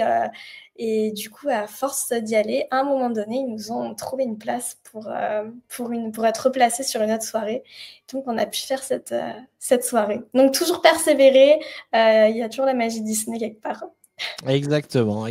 C'est vrai que les cast members se démènent pour vous faire plaisir, pour vous faire vivre la magie, évidemment. Et qu'est-ce que tu en as pensé de cette soirée Halloween alors? Moi, j'ai adoré, vraiment. J'ai trouvé ça magique.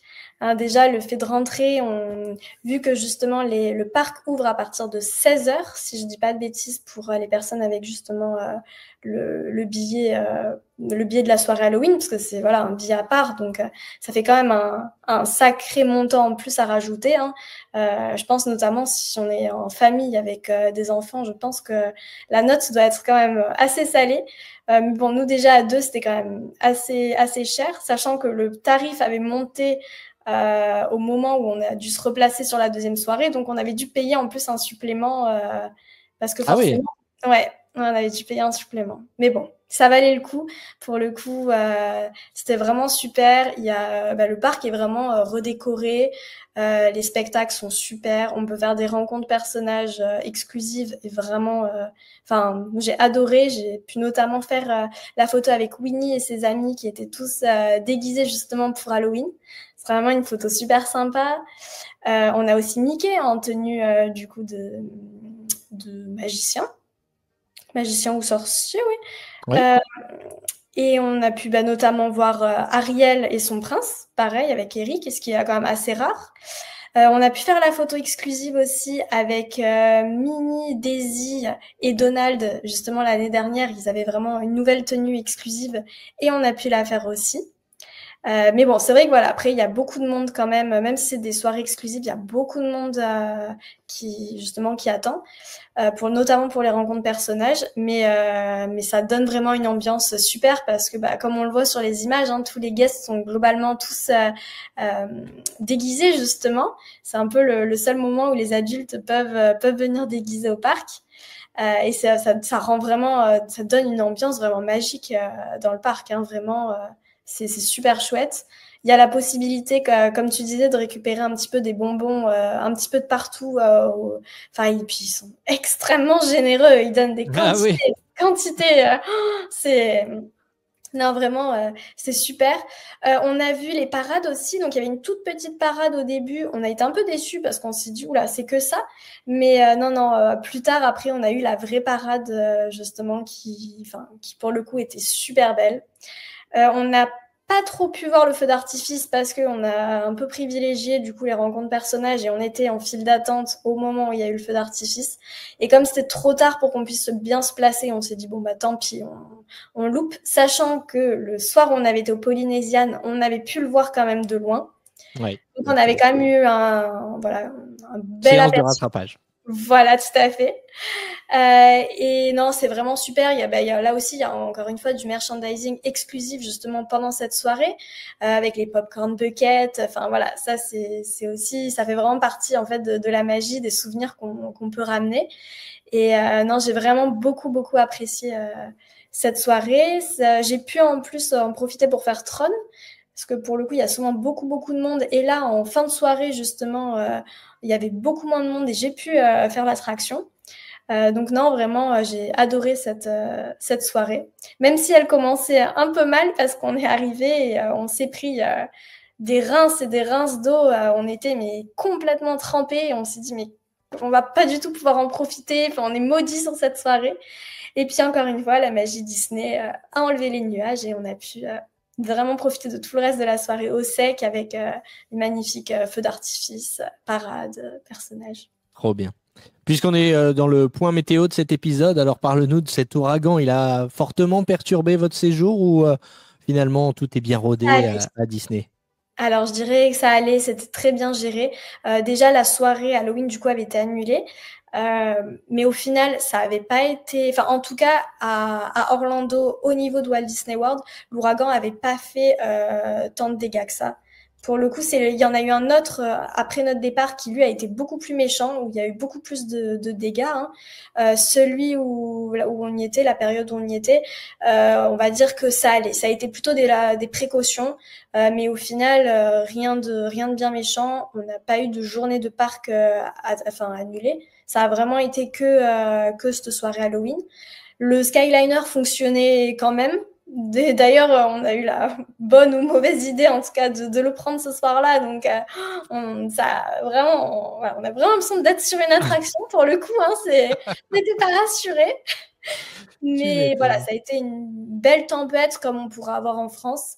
En tout cas, au niveau de Walt Disney World, parce qu'après, voilà, je minimise pas du tout que ça a pu, à d'autres endroits de la Floride, être vraiment pire. Mais en tout cas, au niveau de Walt Disney World, ça a vraiment été plus de la précaution sur cet ouragan, en tout cas. Très bien, parfait. Ben, écoute, merci pour ton partage d'expérience. On voit que tu as passé un super séjour à Walt Disney World. Oui, j'ai encore. J'aurais même encore deux, trois autres trucs. On a pu profiter aussi hors parc. On en parlait. Disney World a des mini-golf. Ouais. C'est-à-dire un golf. Et nous, on a pu profiter justement d'un des mini-golf, le Winter and Summerland.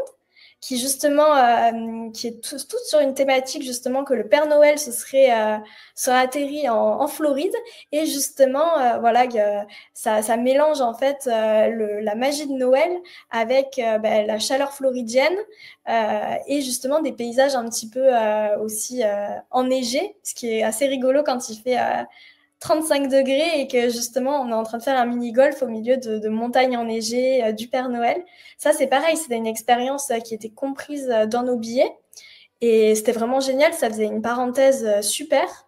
Alors je sais qu'il y a des transports qui sont possibles, normalement si on prend le transport qui emmène à Blizzard Beach, on peut avoir accès à ces mini-golfs. Nous, pour le coup, vu que Blizzard Beach était fermé, il n'y avait pas de transport. Mais vu qu'on l'a fait quand on était au Coronado, on a pu y aller à pied. Donc, ça nous a fait une trentaine de minutes, je pense, à pied. Mais on a pu y aller comme ça. Et sinon, évidemment, tout ce qui est les Uber ou les Lyft. Et vraiment, ça a été une très bonne expérience. Je sais que j'en avais jamais fait. J'ai adoré faire mon premier mini-golf à Disney. Avec justement encore une fois plein de décors là sur le thème de Noël, c'était vraiment génial. Là encore, j'ai vraiment beaucoup apprécié cette expérience hors parc justement, qui était vraiment super. Très bien. Bah écoute, on voit, tu as prouvé par A plus B que oui, il faut faire des attractions quand on va à Walt Disney World, mais il y a tellement d'autres choses à faire, tellement d'autres activités, des hôtels à visiter, des photos à faire, des mini-golf, des parcs aquatiques. Il y a des chasses au trésor, il y a des restaurants. Enfin bref, voilà, on va pas refaire l'épisode. Comme tu disais justement aussi dans les hôtels, il y a les soirées en fait, les soirées où il y a des films qui sont projetés et ça aussi, on sait qu'on en a fait plusieurs et on a adoré en fait des fois prendre son repas emporté et aller se poser justement sur des chaises longues et aller du coup manger devant un film en extérieur. Ça c'est pareil, c'est vraiment une expérience qui est proposée dans tous les hôtels Disney et c'est super quoi. Je sais qu'on a adoré. Au niveau des expériences aussi, les autres expériences que j'avais notées justement qui m'ont beaucoup plu, c'est les ateliers dessin qu'on peut retrouver notamment à Animal Kingdom dans la partie un petit peu reculée au niveau du conservatoire. Il y a la possibilité d'apprendre justement des sessions pour apprendre à dessiner un personnage Disney. Et ça, c'est pareil, c'était une expérience vraiment super qui est comprise dans les parcs. Et ça permet de faire une pause, en tout cas dans la journée. Parce que, bon, en tout cas, nous, c'est vrai qu'en étant juste en jeune couple, du coup, on a quand même fait des grosses journées. On était à l'ouverture, ça arrivait qu'on fasse aussi la fermeture. Donc c'est vrai que des fois avoir des petites activités au milieu de la journée, ça permettait un petit peu de se mettre au frais et notamment de pouvoir faire autre chose et c'était vraiment génial. Après il y a aussi tout ce qui était les spectacles aussi qu'on peut avoir dans les parcs. J'ai adoré le spectacle du Roi Lion, vraiment gros coup de cœur à Animal Kingdom. Du coup j'ai eu vraiment un gros coup de cœur sur ce spectacle. En plus, du coup, des spectacles nocturnes, donc Fantasmic à Hollywood Studios, Happily Ever After à Magic Kingdom, Luminous à Epcot. Ça, c'est pareil, c'est vraiment des moments magiques de voir les parcs illuminés, justement, avec les feux d'artifice, avec tout ça. Enfin, vraiment, j'ai adoré les parcs de nuit aussi parce que ça rendait vraiment l'expérience super. Et puis maintenant, on a aussi la parade électrique, la parade nocturne qui défile à Magic Kingdom. Donc vraiment une offre je vais y arriver, un choix très large. Spectacle, en fait. Ouais, voilà, c'est ça, une offre de spectacle très variée. Sur le lac aussi, on a pu voir quand on était au Polynesian, le Water Pageant, justement des chars en fait sous forme de bateau électrique, voilà, passe et illumine. Enfin, c'est super, ça c'est pareil, c'est vraiment des expériences. Pour le coup, ça on en a bien profité au Polynesian. On était sur la plage, on avait notre petite balançoire, on a mangé notre repas en amoureux et après on avait justement ce spectacle sur l'eau qui était vraiment génial. Ah oui, non, mais franchement, on ne peut que vous conseiller justement comme on le disait en début d'épisode, de pas vous concentrer uniquement sur les attractions parce que Walt Disney World a tellement plus à offrir que les attractions, évidemment. C'est le produit d'appel quand on s'appelle Disneyland ou Disney World. Mais voilà, tu l'as dit, il y a beaucoup de choses à faire. À Epcot aussi, même c'est quand même considéré comme une attraction, mais le parcours justement de Vaiana, de Moana, qui est vraiment génial à faire, que ce soit de jour ou de nuit. Moi, je conseillerais de faire vraiment de jour ou de nuit parce que, enfin, c'est vraiment avec ces jeux d'eau, avec ces jeux de lumière, c'est pareil, c'est vraiment quelque chose de magnifique à faire. Enfin, on peut prendre de super belles photos. Enfin, c'est vrai que de manière générale, dans les parcs, prendre des photos, on en parlait, mais de jour comme de nuit, parce que c'est vrai que de nuit, ça fait vraiment des souvenirs incroyables aussi. Hein. Ah oui, oui, non, mais Journey of Water, Alain se moquait de moi sur les saisons précédentes en disant que j'étais à fond dedans. Mais c'est vrai que bon, c'est J'aime pas, beaucoup. voilà, c'est une petite balade pour découvrir le fil de l'eau. Mais je trouve cet endroit vraiment dépaysant. Il y a beaucoup de détails. Il y a Oui, vraiment voilà. beaucoup Puis cette de statue de détails. Tefiti, ouais, non, je trouve ça vraiment très, très beau visuellement et apaisant. Voilà, c'est Oui, tout à un fait. endroit où on trouve du calme dans le parc. Et non, non, vraiment, ne manquez pas non plus ce petit walkthrough, cette petite balade Ouais. dans le parc Epcot. Et de On jour dit, comme de nuit, parce que c'est vrai que de nuit, ouais, j'ai trouvé ça particulièrement magnifique. On l'a c'est d'abord magnifique, fait de jour, et de nuit, c'était vraiment magique. Hein. Ça rajoutait vraiment une dimension. magique. Voilà, tout à fait. C'est Eh le ben, mot. écoute, on va conclure là-dessus, mais avant de se quitter, Alizé, j'ai quelques petites questions à te poser. Tu le sais, dans ces épisodes où les auditeurs viennent nous raconter leur séjour, on a quelques petites questions à leur poser du tac au tac. Alors, cette saison, on va vraiment faire très rapide. Je te pose la question, tu réponds. Ouh là là, je suis Ah ouais, ouais, indécise, moi. ah ouais, attention. On va lancer une dernière petite vidéo. Elle dure 2 minutes environ. Il faut qu'à la fin de cette vidéo, on ait fait les 10 questions. Ça marche? Ça marche. Allez, on va commencer. Bah, très simple. Quelle est ton attraction préférée? Bon, je vais dire Rise of Resistance. L'attraction que tu ne referais pas? Guardian of the Galaxy. Quel est ton snack Disney préféré? Je dirais le bread pudding du Kona Café. Ah oui, c'est vrai qu'il est pas mauvais. J'avoue que j'ai bien aimé. Ton personnage coup de cœur sur ce séjour? Je pense que ça sera Mickey en Topolino. Le parc que tu as préféré? Du coup, Epcot. Un moment qui t'a ému? Euh, Il y en a eu beaucoup. Mais ouais, je dirais l'arrivée, quand on est arrivé au Caribbean, de rentrer dans la magie, vraiment. C'est toujours particulier. L'arrivée sur quand on passe l'arche de Walt Disney World notamment, c'est vrai que on s'en souvient tous. Une galère ou un moment de solitude sur ce séjour? Bah, je dirais que forcément, quand on nous a annulé la soirée Halloween, où du coup on s'est retrouvé un peu. Ça a été un peu la déception au milieu de ce beau voyage où on se disait Mm. mince. Mais bon, au final, voilà, une déception à moitié parce qu'on a pu Ah, voilà, être recalé sur une autre soirée. la magie Disney. Est-ce que tu es team Lightning Lane ou pas? Non, on l'avait pas pris parce que vu qu'on y allait 12 jours et qu'en soi, bon, on se disait que s'il y avait certaines attractions qu'on pouvait pas faire, c'était pas la mort. On était plus pour vraiment profiter des décors, de tout ce qu'on a parlé, en fait, de tout ce qui est aussi autour. Moi, je sais que j'aime beaucoup l'ambiance des parcs vraiment Disney. Voilà, on ne voulait pas mettre de l'argent dedans. Est-ce que si tu pouvais repartir demain, tu changerais quelque chose? Et si oui, quoi? Si c'était un premier voyage, du coup le Ouais. même premier, bah franchement je pense que non parce que ça a vraiment fait des expériences super.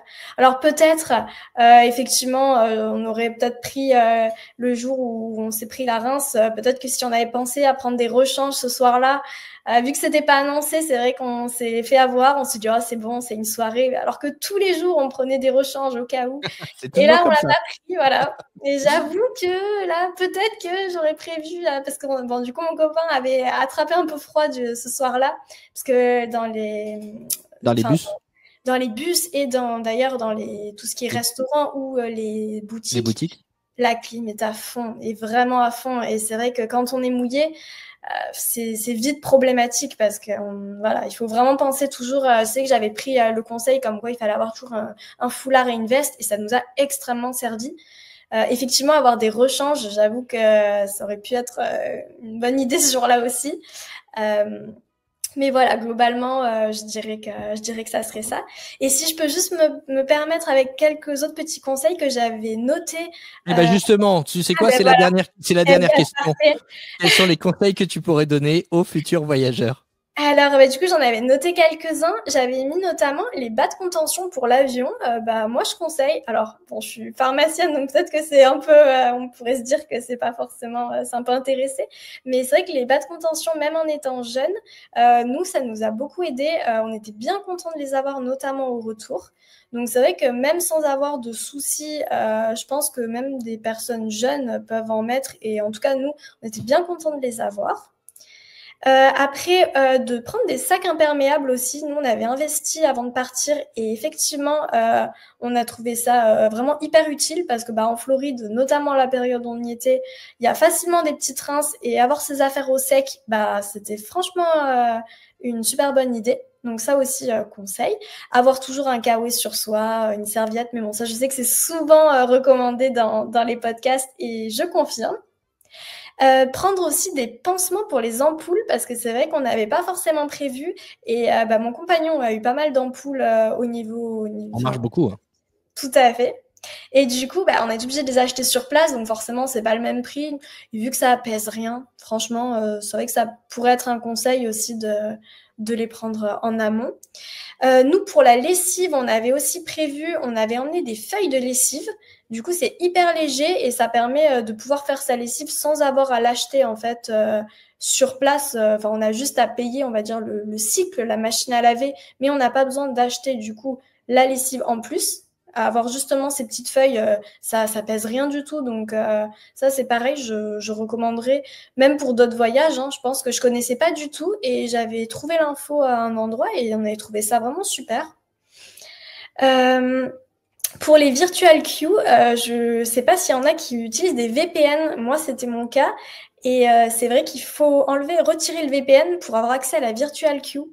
En tout cas, le VPN que j'utilisais à ce moment-là m'avait bloqué et j'avais pas pu réserver Tiana au premier créneau le matin à 7h. Et j'avais tenté du coup d'enlever le VPN le midi du coup à 13h pour la deuxième session et là ça avait fonctionné. Et pareil pour Guardian of the Galaxy, j'avais retiré le VPN et ça avait marché aussi.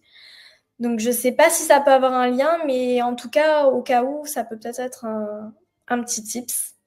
Oui. Voilà, au cas où. Et au niveau donc du merchandising, nous, c'est vrai qu'on avait pris justement une valise vide en soute à l'aller pour justement avoir un peu de marge pour revenir au retour. Sachant qu'on a eu un peu la mauvaise surprise, c'est qu'on n'avait pas anticipé la taille du sabre laser. Et le sabre laser dépassait dans la valise en soute, c'était pas la bonne taille. Donc, on a été au dernier moment obligé de rajouter un bagage en soute rien que pour le sabre, qui heureusement était dans sa petite pochette. Il est vendu justement avec sa pochette spéciale. Mais du coup, on avait un bagage rien que pour le sabre. Ouais, je crois qu'il passe. Alors, je pense pas dire une bêtise, mais je crois qu'il passe en bagage à main. Ça passe en bagage à main, il me semble. Nous, si quelqu'un peut nous le confirmer dans les commentaires, ça serait chouette. En tout cas, nous, vu qu'on avait déjà nos bagages à main, on a été obligé de le rajouter. Donc, c'est vrai que, faut le prévoir. Voilà, il fallait prévoir. Et au niveau du coup, encore une fois, du merchandising, moi, ce que j'ai fait, c'est que vu que je savais que j'allais revenir à chaque fois, au moins 2 fois dans chaque parc, je faisais un tour, en fait, où je prenais en photo avec les prix tout ce que je voyais. Et ça me permettait après, le soir, ou en tout cas au bout de quelques jours, de voir un petit peu tout ce que j'avais repéré. Et pour éviter d'acheter que sur du coup de cœur sans réfléchir, après, justement, sélectionner un petit peu, comparer pour pas ramener 25 mugs ou 25 paires de ears un peu pareil et du coup au final ça a été une bonne tactique parce que j'ai pu un peu mieux gérer mon budget par rapport à ça.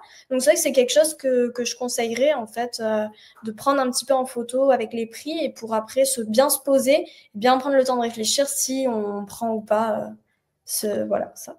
Et j'avais prévu une série de 10 questions, mais du coup, j'en ai 2 supplémentaires à te poser. Et la prochaine, c'est ton objet coup de cœur, du coup, le souvenir que tu as ramené. Du coup, je pense que c'est peluche du voilà, j'hésite parce que j'aurais dit la peluche du Mickey Topolino, c'était vraiment un peu mon coup de cœur. Il y avait le popcorn bucket de la soirée Halloween parce que du coup, je m'étais dit je l'aurais jamais vu que la soirée a été annulée. Et au final, bon alors il a fallu faire la queue parce qu'on est rentré. Ça a été on s'est splitté en deux. Moi, je suis allée. Tu l'as pas près de toi? Je l'ai pas près de moi. Je peux aller le chercher éventuellement. Mais vas-y, on a le temps. Je vais meubler pendant ce temps-là. Je vais faire un petit appel. Voilà. En attendant qu'Alizé aille chercher son objet fétiche de son voyage, voilà, ça me permet de dire aux prochains auditeurs qui viendront raconter leur séjour à Walt Disney World sur GoWDW, prévoyez avec vous l'objet fétiche pour pouvoir le montrer à nos auditeurs sur notre chaîne YouTube. Et puis, je me permets du coup de cette petite parenthèse pour vous rappeler qu'on est présent évidemment sur YouTube, mais également sur Facebook, GoWDW, sur Instagram, vous pouvez nous trouver également sur Spotify, sur Apple Podcast. Voilà, généralement, on vous dit, vous pouvez nous soutenir en cliquant sur le QR code en bas à droite, mais vous pouvez aussi nous soutenir tout simplement en parlant de nous autour de vous et en vous abonnant à nos différents réseaux. Montre-moi ce magnifique popcorn bucket. Alors attends, je vais passer ça en plein écran. Il est, oui, non, mais je comprends, il est magnifique. Il s'allume en plus, il s'éclaire, non? Oui, tout à fait. On l'a remarqué par contre juste une fois qu'on était déjà rentré chez nous, donc c'était un peu dommage. Mais oui, il s'allume. En fait, c'est parce que le bouton est caché, en fait. Oui, tout à fait. Ah, il est là. Je sais pas si on va voir. Ah oui, si, on voit. Si, ouais, non, j'adore. J'adore. Il est vraiment trop beau. Mais tu sais que là, tu me nargues parce que figure-toi que ce popcorn bucket, je l'ai vu sur je vais y arriver, sur le Walk of Fame à Los Angeles. Ouais. Puisque tu sais qu'il y a le cinéma qui appartient à Disney, qui vend évidemment comme tout cinéma des popcorns et avec les popcorn buckets des parcs. Et quand je l'ai vu, j'ai dit mais je le veux, j'ai fait un caprice, je veux ce popcorn bucket. Sauf qu'il faut aller voir un film pour pouvoir acheter le popcorn bucket. Alors, ils les mettent bien en évidence devant. Et puis voilà. Et puis là, c'était que pour la soirée. Et puis en plus, comme je dis, la queue qu'il y avait, on est arrivé. Je pense qu'on a dû se mettre dans une queue qui était hyper longue, alors que l'ouverture justement pour les popcorn buckets, c'était pas avant, je pense, 45 minutes, 1 heure. Il y avait déjà une queue de malade. Donc ce qu'on avait fait, c'était qu'on s'était splitté en deux. Mon compagnon, il fait la queue pour me récupérer mon popcorn bucket. Et moi, j'étais allée faire un tour, récupérer d'autres merchandising et puis faire la queue pour les personnages. Donc ouais, ça c'est vrai que... Bonne stratégie. Et j'ai pris justement le bijou, on voit... super, attends, regarde, voilà. Je te repasse en plein écran. On voit justement... c'est superbe. Ah oui, elle est belle, elle est grosse, c'est vrai que tu as eu de la chance. Elle m'avait dit, la dame que j'avais vraiment eu la cast member, que j'avais vraiment eu de la chance, qu'elle était assez grosse. Et non, ça fait un très beau bijou, du coup. Un beau souvenir, effectivement. Et puis, c'est effectivement discret, on ne sait pas forcément que ça vient de Disney. Non, tout à fait. Mais toi, tu le sais, quoi. Non, c'est chouette. Et la dernière petite... que j'ai... elle est magnifique. Oh là là là là, elle est trop belle. Ça, c'était le dernier coup de cœur. Bon, superbe. Alors, ça fait vraiment, c'est des petits souvenirs qui nous rappellent nos séjours à Walt Disney World. La dernière petite question que je voulais te poser, c'est parce que je me dis, tant qu'à faire, on va faire appel à ton expertise et je suis sûr que ça peut être utile à plein de gens. Tu nous disais, et c'est pas tombé dans l'oreille d'un sourd, que tu es pharmacienne, c'est ça? Tout à fait. Alors, la question, je me dis, tant qu'à faire, je vais te la poser. Qu'est-ce qu'il faut prendre dans la trousse à pharmacie quand on part en vacances en Floride? Alors, c'est pas forcément pharmacie, mais déjà forcément de la crème solaire. Moi, je conseille les pansements, notamment pour au niveau des ampoules. Ça, c'est pareil, c'est parce que ça peut vite gâcher un séjour. Ouais, c'est vrai que c'est.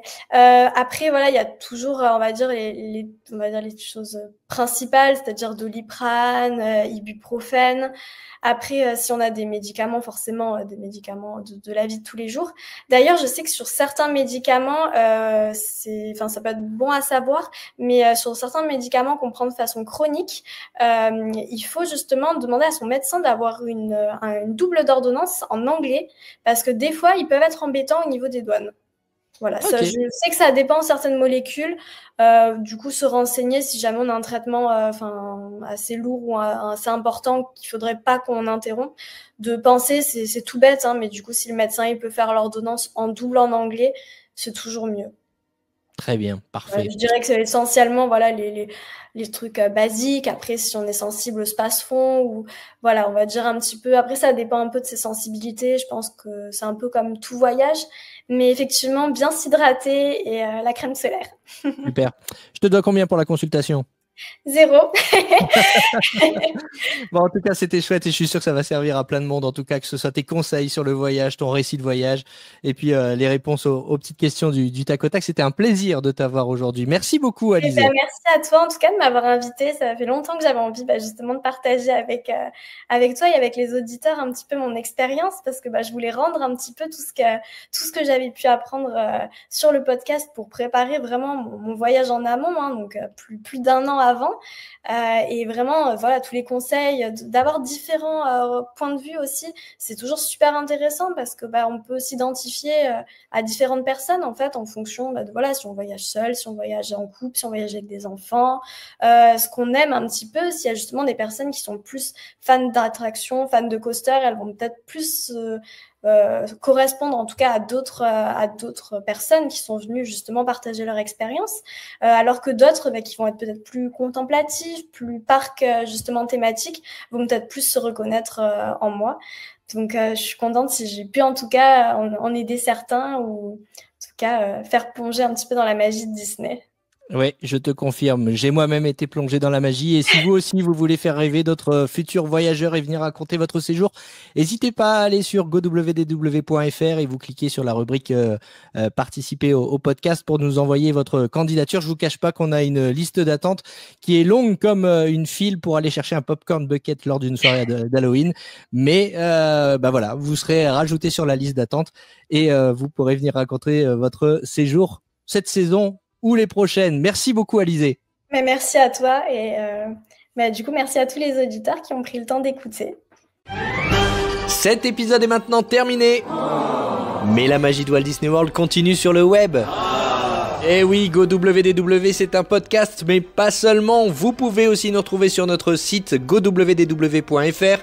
On est aussi présent sur les réseaux Facebook, Instagram, YouTube, où vous retrouvez nos épisodes en format vidéo, mais aussi nos vlogs de voyage. N'oubliez pas de vous abonner et de mettre un pouce bleu. Et puis si vous voulez papoter avec l'équipe et échanger avec d'autres passionnés comme vous, rendez-vous sur le groupe Facebook GoWDW et sur le serveur Discord. Tous les liens sont disponibles en description de cet épisode, alors à tout de suite sur GoWDW.